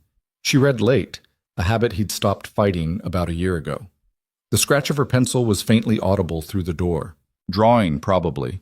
He thought about walls that looked finished but weren't, about the structures that held when you got down to them, the original timber, unchanged by everything the surface had been through, about what it meant to find something real and to know it was real precisely because you hadn't been looking for it. He'd come home. The next thing would be its own next thing. That was enough. 3 days before Ava was due in Boston, the ankle happened. He'd been doing a site inspection on the 4th floor of the brownstone, walking a section of newly exposed floor joists, the subfloor removed, the structural members visible and in need of assessment before they could proceed. He'd done this 1,000 times. He knew the distances, knew the balance required, knew his own body's capability on uneven surfaces with his shoulder partially compromised. What he didn't account for was the joist that had been marked sound in the initial survey, but had been marked wrong. Compromised by moisture damage that hadn't been visible on the surface, that looked solid from above and wasn't. His right foot went through it to the knee. The fall wasn't long, maybe 6 feet to a concrete landing below, through the gap, but 6 feet with the wrong rotation was enough. He hit the landing and felt the ankle go in the specific way that meant it wasn't a sprain. He lay on the concrete and looked up at the hole he'd come through and did the mental inventory. Ankle, broken, right side, can't bear weight, left shoulder. The fall had landed on the left arm, the bad shoulder, and something had shifted in it that was new and unpleasant. Head, intact. Everything else, intact. His foreman's face appeared in the gap above. Mercer, don't move. I know, he said. The ER was 2 hours and a set of x-rays and a temporary cast and a conversation with an orthopedic resident who looked about 22 and told him with solemn authority that he would need to stay completely off the ankle for 6 weeks and also should immediately schedule the shoulder surgery he'd apparently been deferring. He thanked the resident. He texted Claire not to tell Sophie what had happened until he got home. He texted Ava from the waiting room while they worked on the cast. Ankle. Broke it on a job site. I'm fine. Still want you to come. The response came back in under 2 minutes. Where are you? Boston General? Almost done. I'm moving the flight up. I'll be there tomorrow. He looked at the message for a moment. You don't have to do that. I know I don't have to. A pause, then, stop. He set the phone down. He was going to say something about not needing to be looked after. He was going to say something about the timing and the inconvenience and the board meeting she was probably rearranging. All the practical objections his particular brand of self-sufficiency had trained him to raise automatically whenever someone tried to close a distance he'd been maintaining. He didn't send any of it. He picked up the phone again. Thank you, he typed. He put the phone away and waited for the cast to finish and thought about what it felt like to let someone come. Ava arrived at 11:43 in the morning. Logan knew the time because Sophie had been asking about it since 9, in the particular way 7-year-olds tracked anticipated events, not constantly, but in regular intervals, appearing in the doorway of the living room where he was propped on the couch with his ankle elevated and saying things like, "Is it soon yet? And what does she look like?" And once, with total sincerity, "Do you think she'll like my drawings?" "I think she will," he said. "You don't know that." "You're right, I don't. But I think so." Sophie considered this with the judicial seriousness she applied to uncertain propositions. "I'm going to show her the manta ray first," she said, "because it's the best one. That way, if she doesn't like the others, it doesn't matter as much." He looked at his daughter, 7 years old, already managing first impressions with a strategic intelligence that was slightly alarming and entirely her own. "That's a good plan," he said. Claire had come over that morning on the pretext of bringing food, which was real, but also clearly to see Ava Whitmore arrive at her brother's apartment, which she did not admit but did not deny. She was in the kitchen making coffee and pretending not to be watching the door when the knock came. Sophie got there first. She opened the door with the full-body commitment she applied to most physical actions, pulling it wide and standing in the frame, and looking up at the woman on the other side with the frank, unself-conscious appraisal that children had before they learned to disguise assessment as politeness. Ava was in a gray sweater and dark jeans, a leather bag over one shoulder, her hair down. Different from the island, but the same in the ways that mattered. She had the walking boot on, Logan noticed immediately, which meant she'd put it back on for the flight rather than admit the foot was still bothering her. She looked slightly jet-lagged and entirely present. She looked down at Sophie. Sophie looked up at her. "You're Ava," Sophie said. "I am. You're Sophie." "Yes." Sophie stepped back from the door. An invitation rather than a retreat. "I have something to show you, but first I want to know if you actually caught a yellowfin or if my dad made that up to seem impressive." From the couch, Logan closed his eyes briefly. Ava's face did the thing. The surprised laugh, the one that rearranged everything. "I caught it myself," she said. "Took me 2 weeks to learn how, but I caught it." Sophie nodded slowly. "Okay," she said. "Come in." But the first hour was careful, not uncomfortable, careful, which was different. The kind of careful that people were when they genuinely wanted something to go well and understood that wanting it too hard was the fastest way to ruin it. Ava sat in the chair across from the couch where Logan was propped, and Claire brought coffee, and Sophie positioned herself on the floor between the adults with a stack of her sketchbooks like a moderator who had prepared materials. She showed Ava the manta ray. Ava looked at it, really looked, with the attention she gave to things she found genuinely interesting, which Sophie registered immediately because children always registered when adults were performing interest versus actually having it. "The wingspan proportion is exactly right," Ava said. "I looked up manta rays once for a presentation on marine ecosystems. This is accurate." Sophie looked at her. "You know about marine ecosystems?" "Some. My company invested in an ocean conservation initiative 3 years ago. I had to learn the basics." "Why'd you invest in that?" "Because it seemed important, and I had resources that could help." Sophie absorbed this. "My dad says money is just a tool," she said. "Your dad is right. He also says some people forget that and start thinking it's the point." Ava glanced at Logan. He kept his expression neutral. "He's right about that too," she said.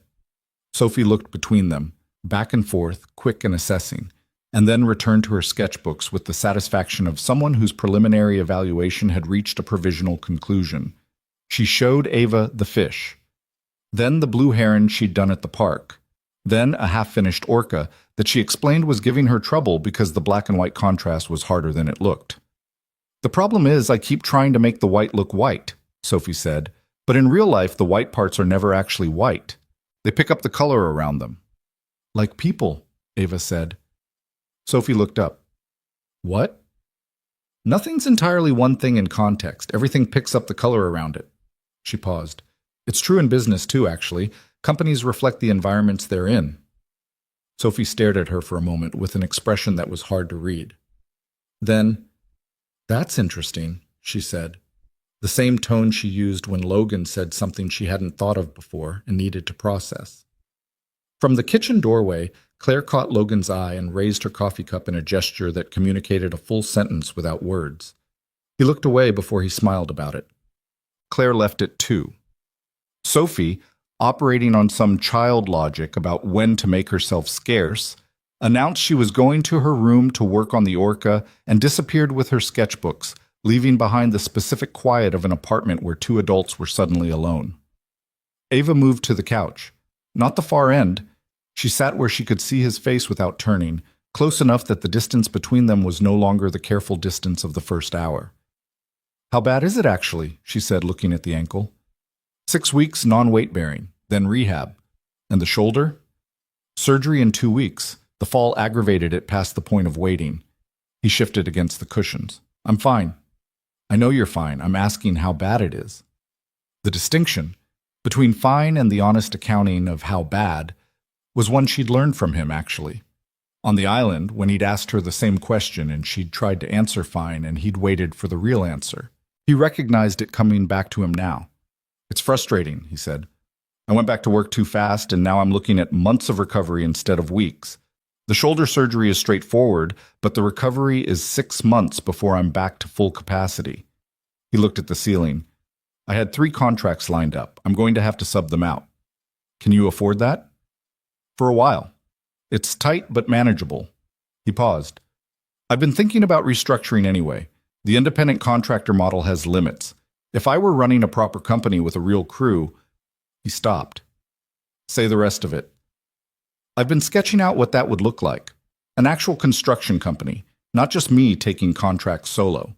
Something that could handle larger jobs, employ people properly, build something with some permanence to it.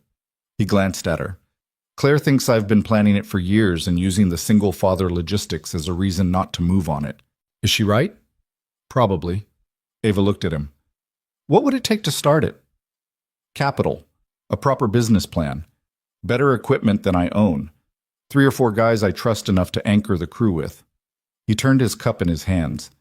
It's not complicated. It's just the step from thinking about a thing to actually doing it. I know that step well, she said. It's the worst step. It is.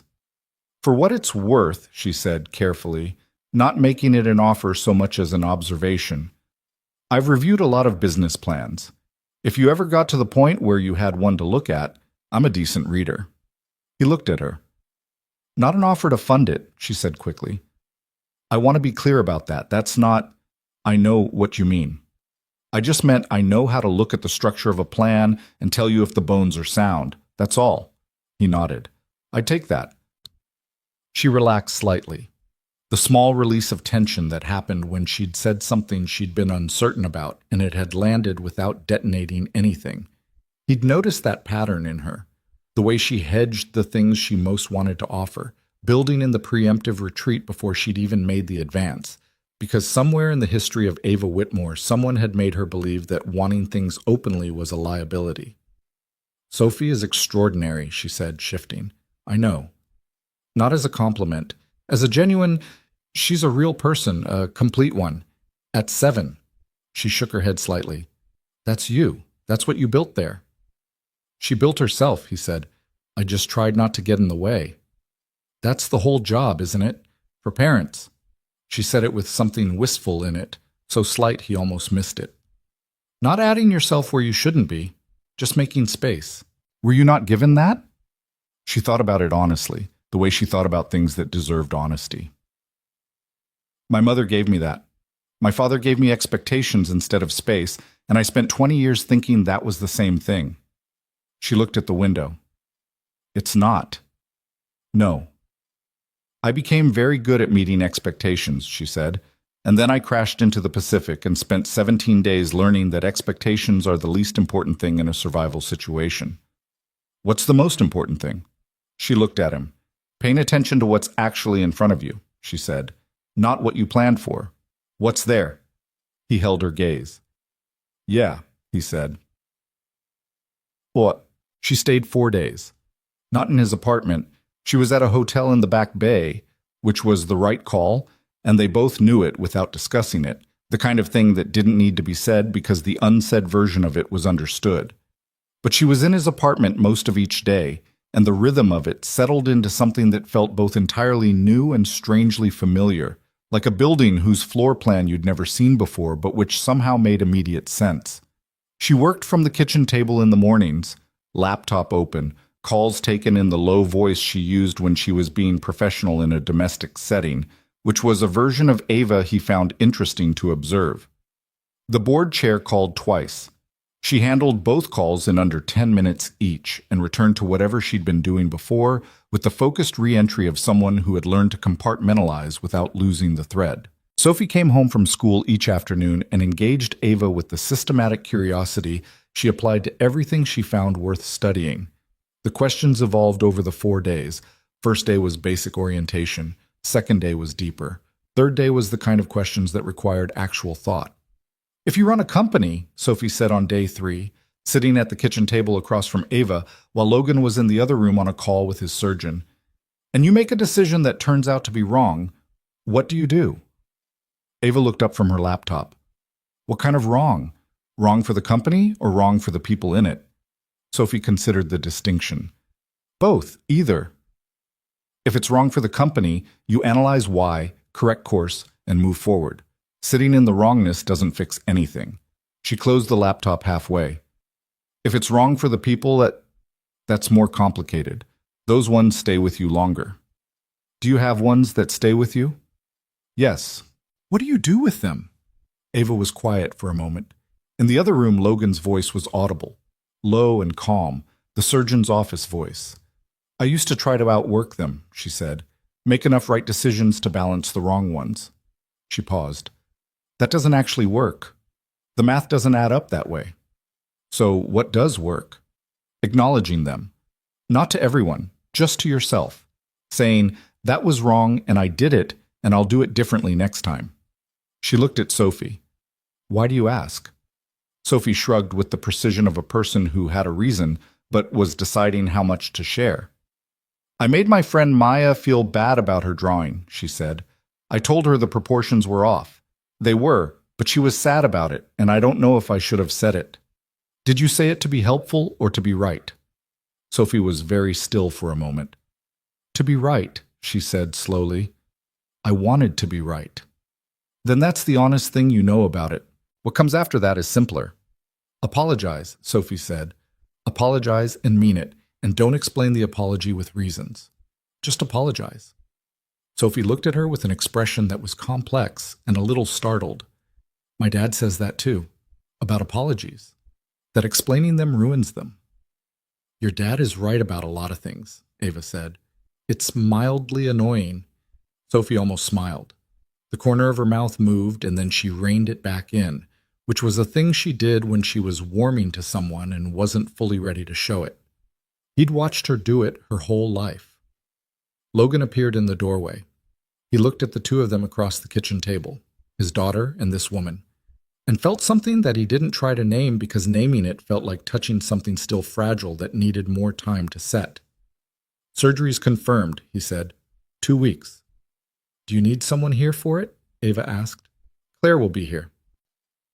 I'm aware Claire will be here. That wasn't the question. He looked at her. Sophie was looking between them with the particular alert attention she deployed when adult conversations were carrying more than their surface content. I'll figure it out, he said. That's not a no, Ava said. It's not a yes either. She held his gaze steadily. Not pushing, just holding her ground, which was a different thing. He'd watched her hold her ground against worse than him. Think about it, she said, and went back to her laptop. The night before she left, they sat on his building's rooftop. He'd made it up the stairs on the crutches, with more difficulty than he admitted, and she'd carried the 2 bottles of beer without making a production of it, and they sat in folding chairs in the September air, looking at the Boston skyline doing its modest best against a clear sky. What happens when you go back, he asked. The integration work on the merger takes another 6 weeks. Then there's a capital allocation review in November that I've been putting off for 2 quarters.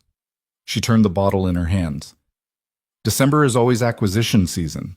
Someone always wants to buy something or be bought in December. I don't know why. And underneath all that?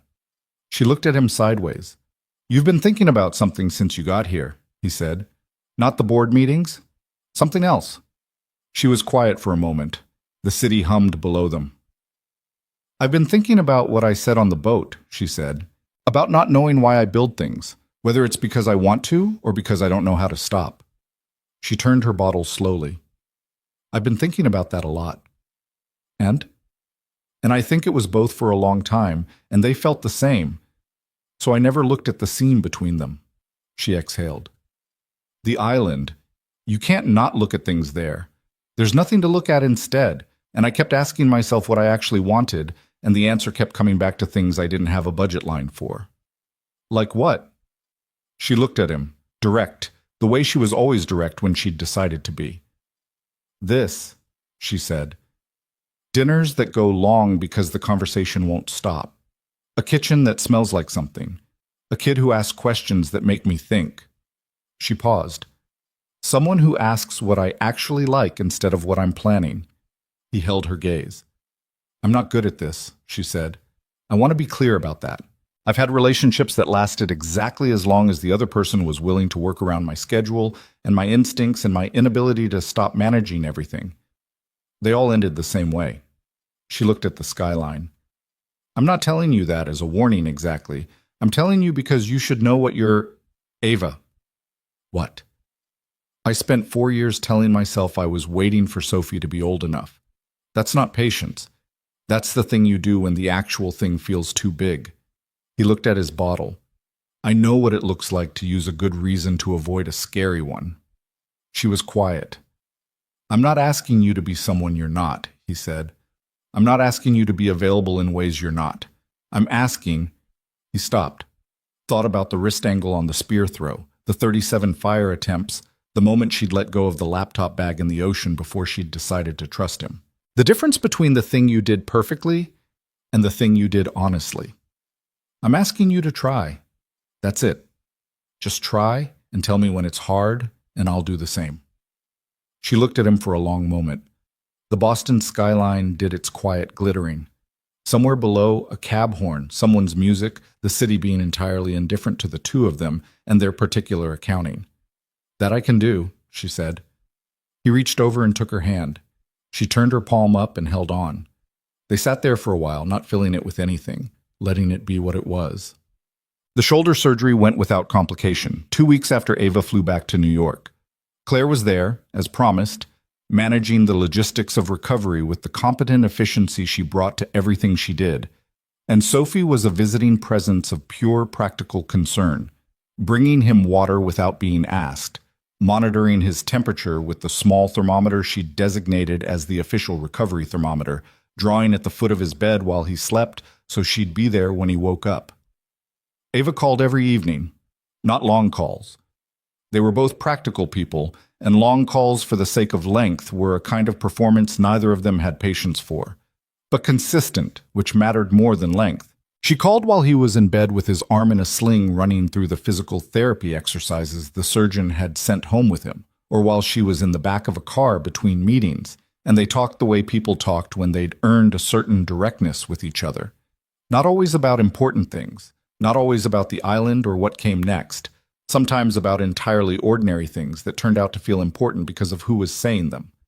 She told him about a meeting with her COO that had gone sideways, a disagreement about capital allocation that she'd handled well in the room and then second-guessed on the drive home. He told her about the business plan he'd started drafting from the couch, the structure of it, the crew he had in mind. She asked good questions, the kind that came from someone who understood the mechanics of building something from zero, who had done it herself and knew where the wishful thinking usually lived in a first draft. The equipment line is optimistic, she said on one of these calls. How? You've priced the machinery at current market, but not factored in lead time and transport to your typical job sites. That's not a deal killer. It just means the first-year margin is tighter than this makes it look. He looked at the draft on the coffee table. I see it, he said. The crew cost is actually conservative, which is good. You've factored real wages rather than minimum. That's a companies that last thing. I've worked for people who cut that corner, he said. I know what it costs them eventually. That section you should keep exactly as it is. A pause. The rest of the bones are sound. I told you they would be. You told me you thought they would be. There's a difference. He heard her smile. Yes, there is. Sophie appeared in the doorway, holding the orca drawing, which she had apparently resolved. She held it up for his assessment. The black and white contrast was correct now. Not fully white, not fully black, everything picking up the color around it. 1 second, he said into the phone. Then to Sophie, that's it, that's exactly it. Sophie looked at the drawing critically. The light source is still slightly off. The light source is fine. You're not objective. I'm objective. You fixed it. He gestured at the drawing. Show Ava. Sophie looked at him with the expression she reserved for things she was pretending not to want. Then she walked to the couch and held the drawing up to his phone camera. He tilted the screen toward her. On the other end, a pause. Then Ava's voice, clear. Sophie, that's beautiful. The contrast is perfect.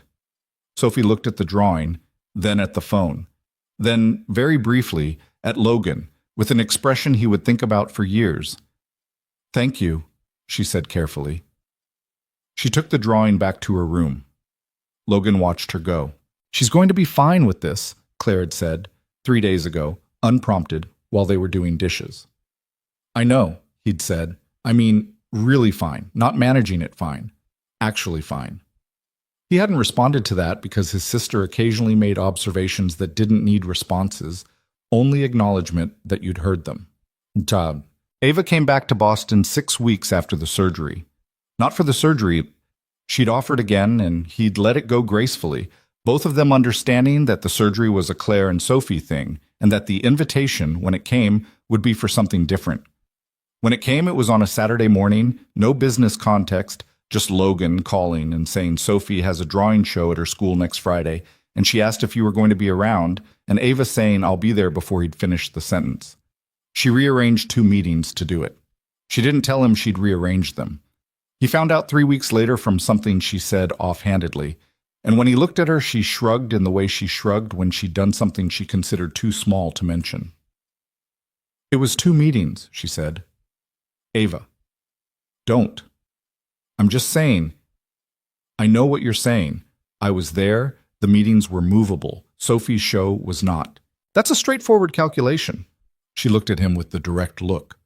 Stop looking at me like I did something significant. You rearranged your schedule. People do that. You don't, usually. She held his gaze. I'm working on it, she said. Not defensive. Just the honest accounting she'd always given him, even when it cost her something. He reached across the kitchen table and covered her hand with his. She turned her palm up. The drawing show was in Sophie's school gymnasium. Folding tables covered in paper, and 4th-grade still lifes, and the specific smell of a school building in November, cold air and old lunch, and the particular excitement of children showing adults things they'd made. Sophie had 6 pieces on display.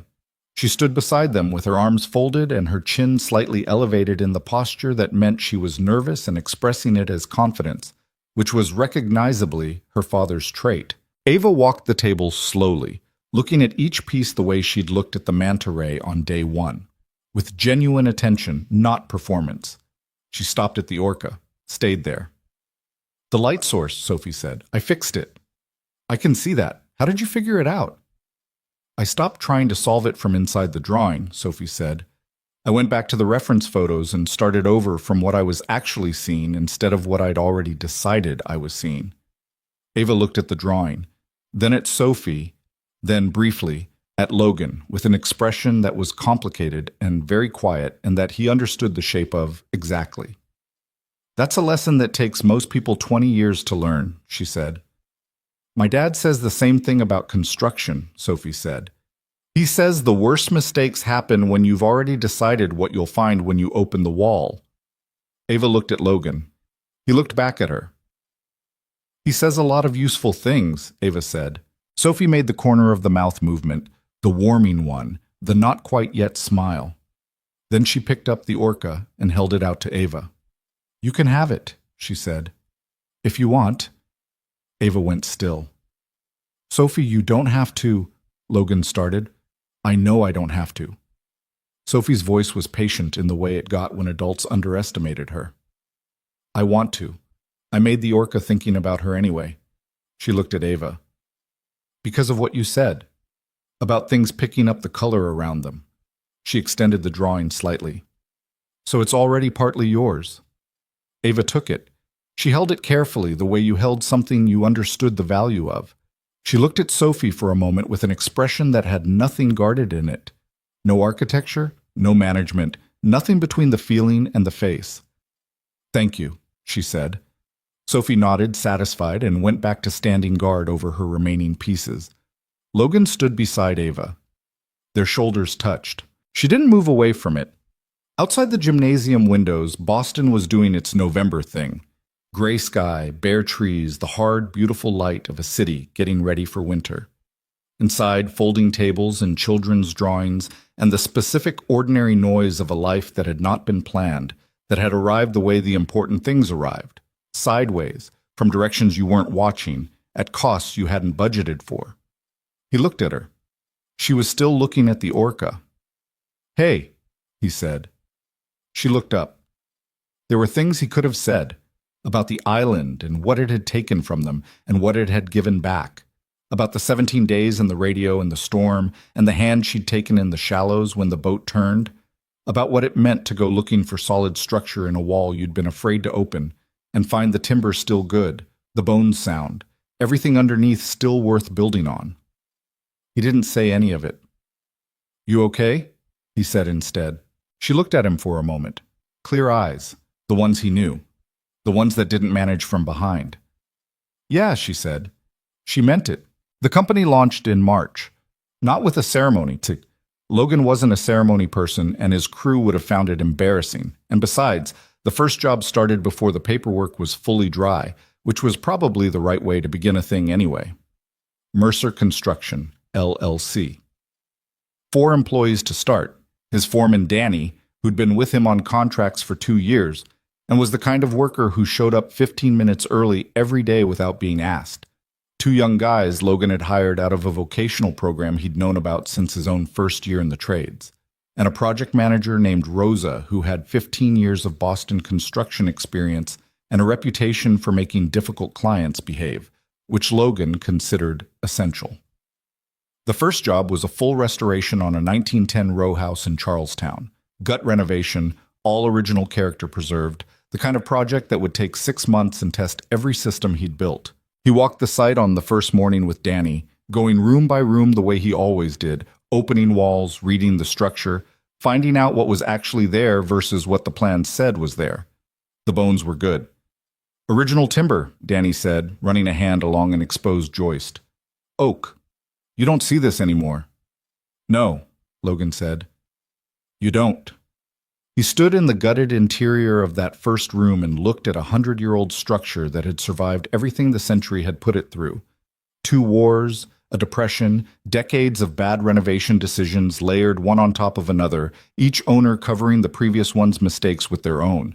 And underneath all of it, the original frame, solid, waiting. Something in him recognized it from the inside. The shoulder had healed well enough. Not perfectly. The surgeon had been honest about that. There would always be a degree of reduced range of motion on the left side, and he'd accepted that with the equanimity of someone who had learned to take physical inventory without editorializing. He could do the work. He was doing the work. That was enough. Ava drove up from New York on the second Friday of March, arriving in the early evening with a bag over one shoulder and the specific tiredness of someone who'd been in a car for 4 hours after a full day of meetings and was choosing not to mention it. Sophie answered the door before Logan could get there. She'd been expecting the knock, had been watching for headlights from the window, which she denied when asked. "You're later than you said," Sophie told her. "Traffic on 95, Ava said. "I'm sorry." Sophie studied her briefly. "Did you eat?" "Not since lunch." "My dad made pasta," Sophie said, stepping back from the door. "There's enough." She went back to the kitchen table and her homework without ceremony, and Ava came in and set her bag down and looked at Logan with an expression that was simply happy to be there, in the unguarded way she'd been letting herself be happy since the drawing show in November. "She asked if you ate," Logan said. "I heard." "She's never done that with anyone before." "I know." Ava kept her voice even. "Don't make it a big thing." "I'm not making it a big thing." "You're doing the thing with your face." "I have one face." "You have several, and the one you're doing right now is the making it a big thing face." She sat down at the kitchen table, 3 chairs from Sophie, and looked at the homework spread in front of his daughter. "What is it?" "Long division," Sophie said, with the tone of someone describing a personal injustice. "I was terrible at long division." Sophie looked up. "You were?" "Completely. I kept trying to do it in my head instead of writing the steps down." Ava tilted her head at the worksheet. "You're doing the same thing. Look, you've got the setup right, but then you're jumping to the answer without the subtraction step." Sophie looked at the paper. "I can see it in my head." "Write it down anyway. The point isn't to prove you can see it. The point is to not make the error. A pause. Then Sophie picked up her pencil and wrote the intermediate step. Logan served the pasta. The three of them ate at the kitchen table, Sophie's homework pushed to one side, the kitchen doing its evening sounds around them. The radiator knocking, the building's particular settling noises, the occasional siren from the street below that Sophie had long since stopped registering. They talked about Sophie's upcoming geography project, about the Charlestown row house and what they'd found in the walls, about a minor drama involving Ava's board chair that she related with the dry brevity of someone who had stopped finding boardroom theater impressive. It was ordinary. It was entirely ordinary, and the ordinariness of it was the whole point. The fact that ordinary was available to them, that they had navigated their way to something that could sustain the weight of regular Tuesday evenings without requiring the extremity of a Pacific island to justify its existence. After Sophie went to bed, Logan sat across from Ava at the cleared kitchen table, and she pulled a folder from her bag and set it in front of him. "I've been working on something," she said. He opened it. The first page was a financial projection. He looked at the numbers, then at her. "Mercer Construction's second-year model," she said, "based on the first contract you told me about and the pipeline you have for Q3. I fixed the equipment depreciation schedule. You were using the wrong asset class for tax purposes, which was going to cost you more than you needed to pay." She tapped the second page. "I also put together a structure for a revolving credit facility that would give you working capital for larger jobs without requiring you to take on equity partners." He looked at the pages. "You didn't ask me to do this," she said. "I know that. I did it because I wanted to, and because I'm good at it, and because—" She paused. "Because I needed to contribute something to this that was actually mine, that came from what I know how to do." She looked at him directly. "Not as a donor, as someone who has useful skills and wanted to use them for something that mattered to me." He looked at the projections. They were thorough.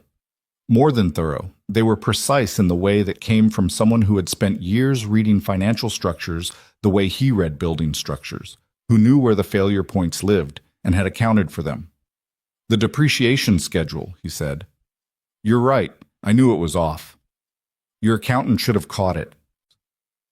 "My accountant is my friend Mike, who does taxes for half the contractors in South Boston and charges me accordingly.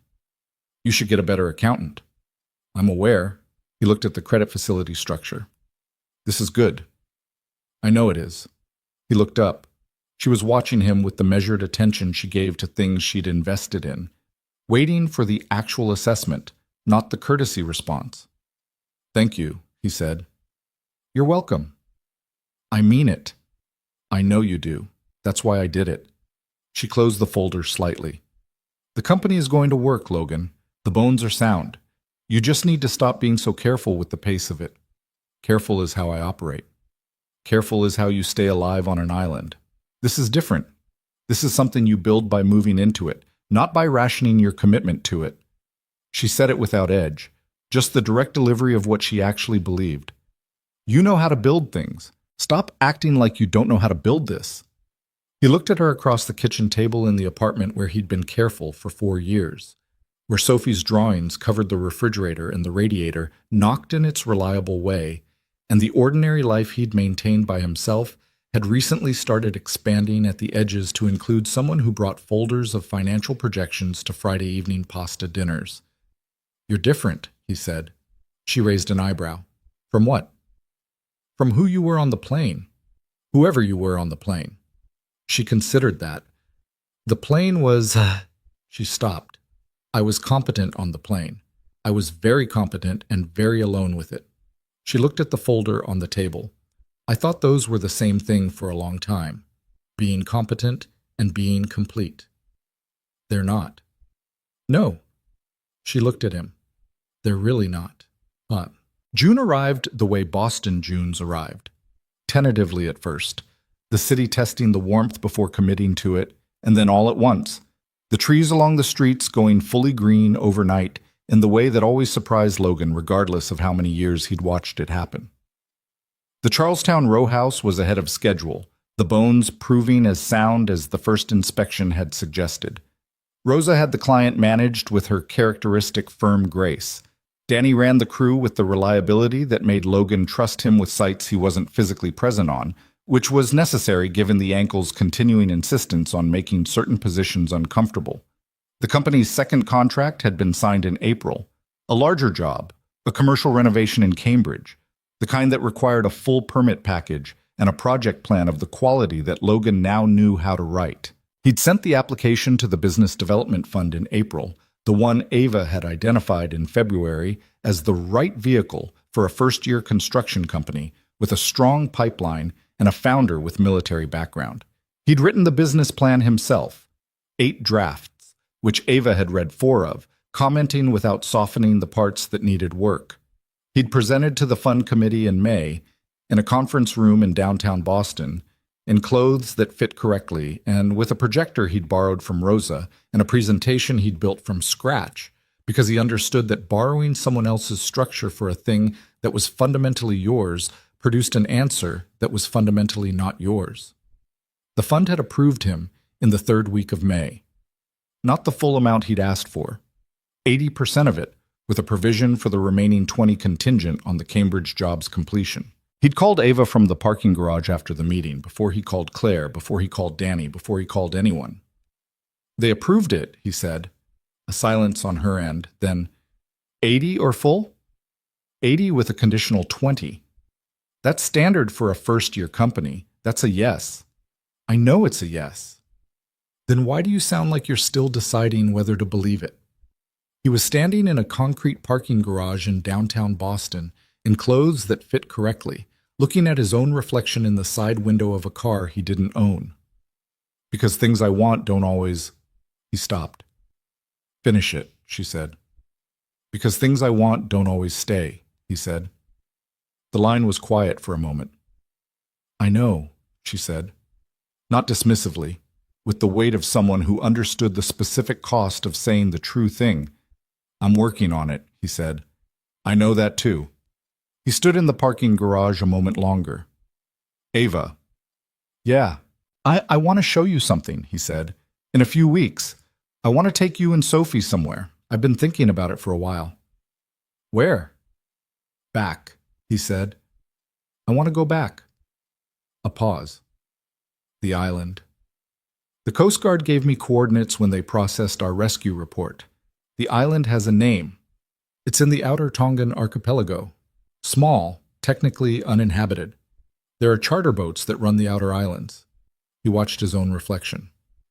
I keep thinking that the place where something happened to you either owns you or you own it, and I'd rather own it. She was quiet for longer this time. Sophie, she said, I want to ask her. Her choice. Logan, are you sure? That place kept us alive, he said.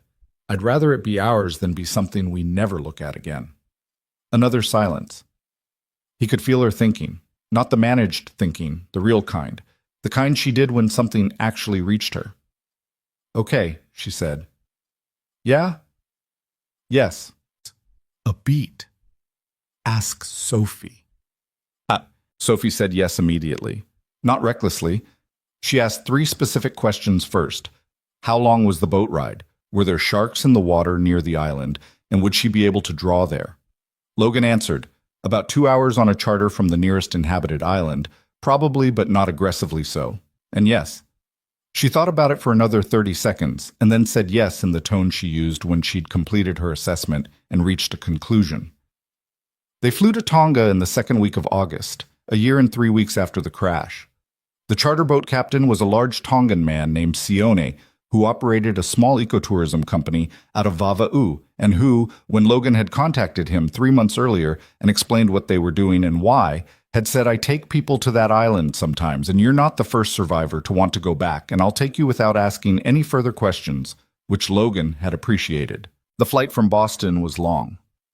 Sophie slept across 2 seats with her head in Logan's lap for 6 hours, her sketchbook loosely held in one hand even in sleep, and Ava sat beside him in the window seat with her laptop open and her reading glasses on, working through a document she'd been annotating for the better part of a week.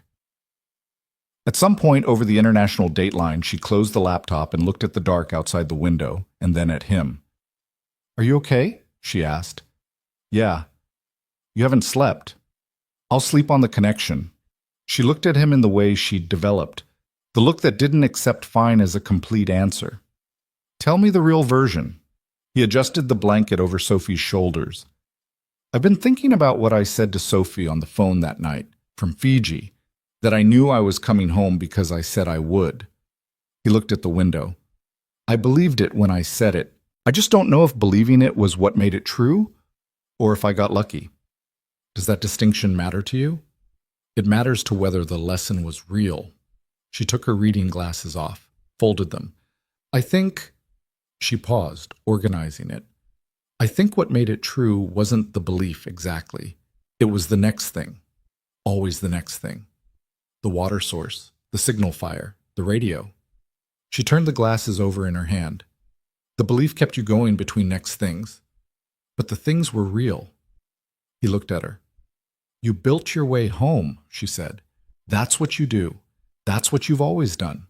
She gestured slightly at the sleeping 7-year-old between them. That's the lesson. He was quiet for a moment. Outside the plane window, the Pacific was somewhere below the clouds, dark and indifferent and vast, the same ocean it had always been. You think about it differently than I do, he said. Which part? The island. What it was. He turned to look at her. I think about it as something that happened to us. You think about it as something that showed us something. She held his gaze.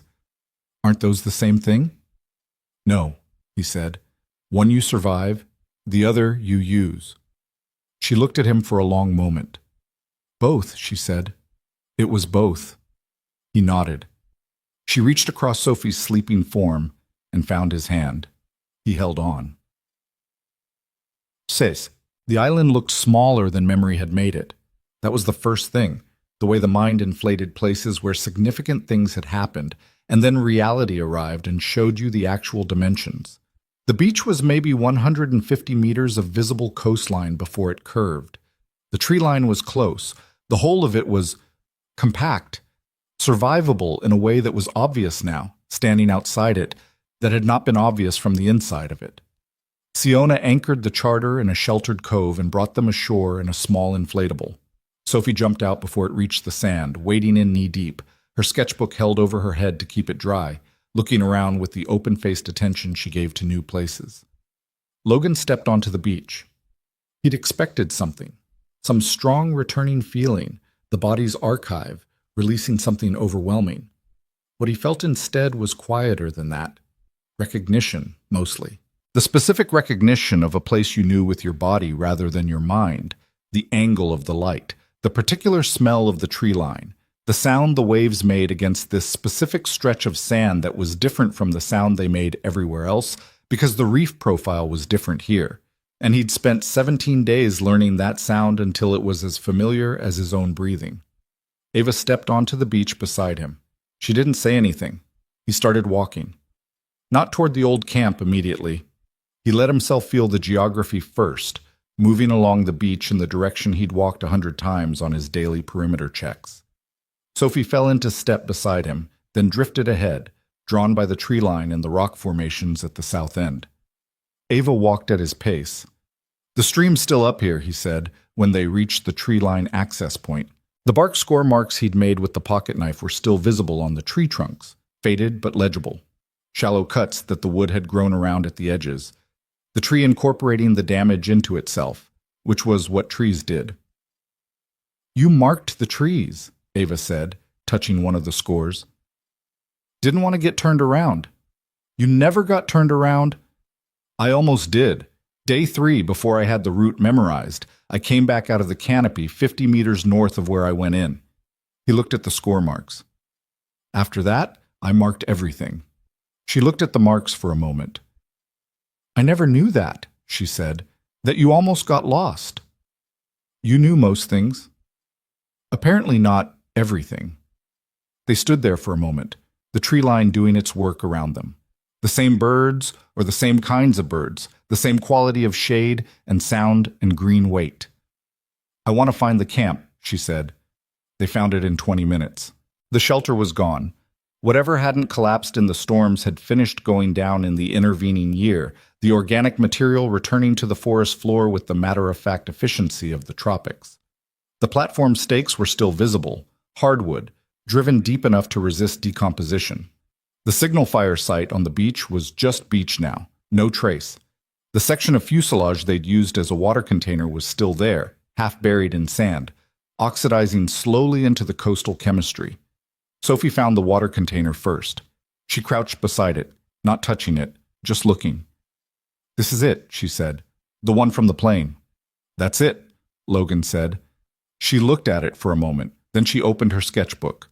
He watched his daughter sit cross-legged on the beach and begin drawing the old fuselage section in the sand. Looking at it carefully, the way she looked at everything she drew, finding the actual lines rather than the lines she expected. Her pencil moved with the focused quiet he knew and loved. Ava stood beside him.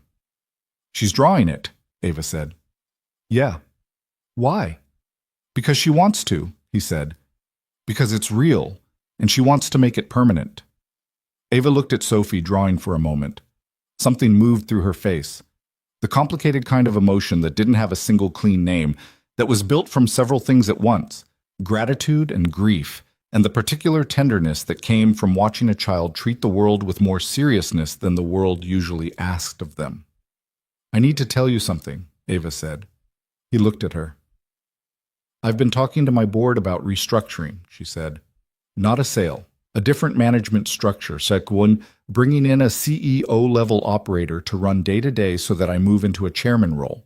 Strategic oversight, major capital decisions, the things I'm actually best at." She looked at the ocean. "It would mean being in New York 2 or 3 days a week instead of 5. The rest of the time could be anywhere." He was quiet. "I'm not doing it because of this," she said quickly.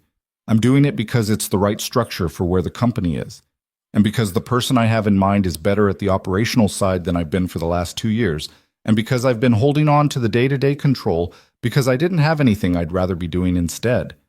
She paused. "Now I do." "Ava, don't tell me I don't have to." "I wasn't going to." She looked at him.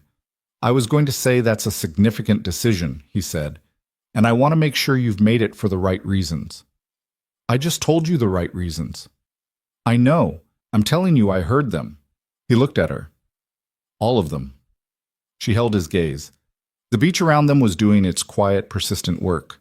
Waves, light, wind, the sound of Sophie's pencil moving on paper.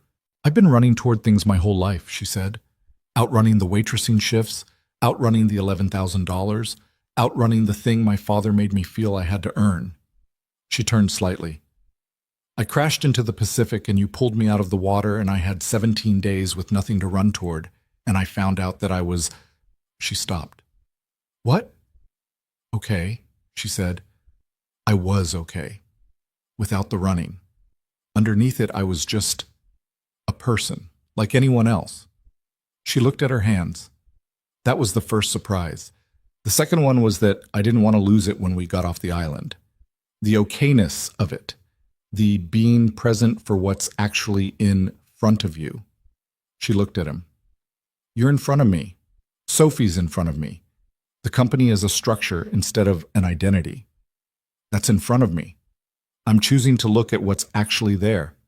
He reached for her face. She leaned into his hand. "I need to ask you something," he said. "Okay." "I've been thinking about it since Boston." He lowered his hand. "Since the drawing show. Since Sophie gave you the orca." He reached into the pocket of his jacket, the lightweight one he'd worn against the Tongan heat, the one that had a pocket deep enough to have been carrying something for the past 4 days without mentioning it. "I've been carrying this since we left." He held up a ring. Simple.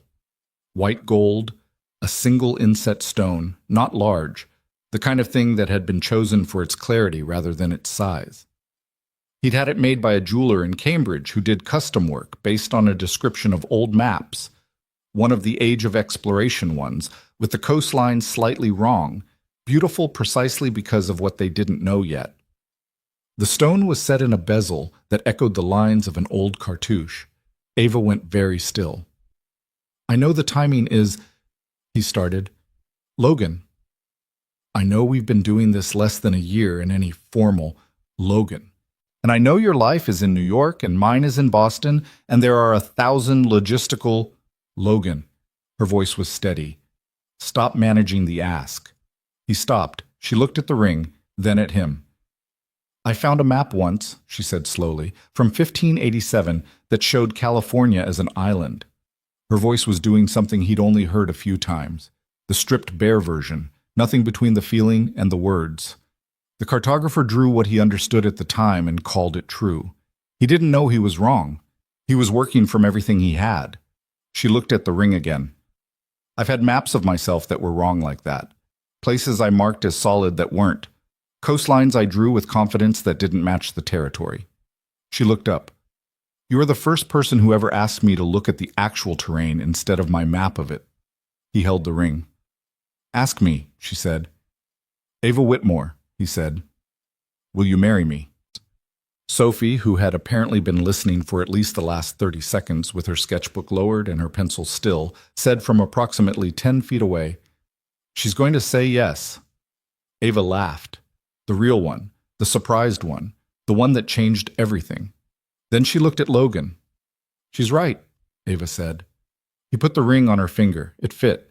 He'd guessed the size from memory, from 17 days of close observation, from knowing her hands the way you knew the hands of someone you'd watched build fires and catch fish and grip spear shafts and press against her mouth in moments when she was holding herself together by force of will. He'd guessed correctly. Sophie came to stand beside them. She looked at the ring with the same systematic attention she gave to everything. That's good, she said, with the authority of someone whose aesthetic judgment she'd been developing since she could hold a pencil. Thank you, Ava said. The stone is the same color as the ocean here, Sophie said. Did you do that on purpose? Logan looked at Ava. Yes, he said. Sophie looked between them. She was 8 now. Had been for 3 weeks. The birthday party small and specific and exactly what she'd asked for, which was a trip to the aquarium with 3 friends and Ava, who had driven up from New York and spent 45 minutes explaining manta ray biology to 4 8-year-olds with the seriousness of a TED Talk, which they had received with complete sincerity. Sophie, who had been angry for a week when Logan came home from the hospital the year before, and then had held him for a long time without saying anything about why she was angry, because she was his daughter, and she dealt with fear by converting it to action and then to silence. Sophie, who gave her best drawing to someone she'd decided mattered before she was ready to say out loud that they mattered. Sophie, who asked the real questions, not the polite ones, not the ones designed to produce comfortable answers, and who was going to be, Logan thought, an extraordinary version of whatever she decided to become. She looked at the ring one more time. Then she went back to her sketchbook and sat down in the sand and resumed drawing the old fuselage section with the complete focus of someone who had assessed the situation, found it satisfactory, and returned to her work. Logan and Ava stood on the beach. The island was the same island. The Pacific was the same Pacific. The waves came in with the same indifference they'd always had, not caring what they witnessed, not marking the occasion, doing what they did with the steady impersonal persistence that made them something you could count on even when you couldn't count on anything else. Logan thought about what it meant, what the whole of it meant, from the seat cushion in the water on day 1 to this beach on this afternoon, with the ring on Ava's finger and his daughter drawing beside them. People wanted survival stories to be about strength, about will, about the individual human spirit asserting itself against the elements. There was some truth in that, but it was the smaller truth. The larger one was simpler and less comfortable. Survival was about what you reached for when you had nothing left to prove. He had reached for a stranger in the water. She had reached back. Everything after that was a series of choices, small ones mostly, the kind that didn't feel significant in the making of them. 37 fire attempts, the wrist angle on a spear throw, the decision to tell someone the real answer instead of the managed one, the decision to take a hand that was offered, the decision to let someone come when you'd been trained by life and loss and long habit to say you'd figure it out yourself. There was no version of any of it that was clean or easy. The shoulder would always be a little wrong, The ankle ached on cold mornings. There were nights still when he woke at 3 a.m. running threat assessment out of habit and had to talk himself back down from a darkness that had nothing dark in it. Ava rescheduled things and then felt guilty about rescheduling them, and then had to be talked into believing that the guilt was solvable by just not rescheduling the next thing, which was an ongoing project. Sophie had bad weeks sometimes, the kind that 8-year-olds had and the adults around them couldn't fully reach into, and those were the hardest weeks, the ones that reminded him that love was not a solution to pain, only a companion to it. None of that was going to stop. He'd stopped expecting it to stop. What he had was this: a company with sound bones in its first real year, a daughter who drew orcas with correct anatomy and asked questions that required thought, a woman standing beside him on a beach in the outer Tongan archipelago wearing a ring he'd carried for 4 days, who had been changed by this place in the same direction he'd been changed, who had given him the financial structure for his business and the other structural thing, the harder one, the proof that being known fully by another person did not produce the destruction he'd been braced for, but the opposite of it. You couldn't plan any of it. That was the thing he'd kept returning to over the year, in the Charlestown row house and on the phone across 200 miles and in his kitchen on ordinary Tuesday evenings. You couldn't plan the crash that changed the equation. You couldn't plan what you'd find when you opened the wall. You did the next thing and the thing after that, and you paid attention to what was actually in front of you rather than the map you'd already drawn, and eventually you looked up and you were somewhere real. "What are you thinking?" Ava asked. He looked at her. "That I'd rather be here than anywhere else I can think of." She looked at the ocean for a moment, at Sophie drawing in the sand, at the old fuselage section oxidizing quietly back into the earth, at the beach that had been their world for 17 days and was now just a place they'd been, a place they'd chosen to return to on their own terms, a place that belonged to them now instead of the other way around. "Me too," she said. The sun was moving toward the horizon in its unhurried way, the light changing the color of everything the way light did near water, turning ordinary things luminous for a while before the dark came. Sophie looked up from her sketchbook, considered the light quality, and made a small adjustment to what she was drawing. They stood there, the three of them, in the changing light. Not survivors anymore.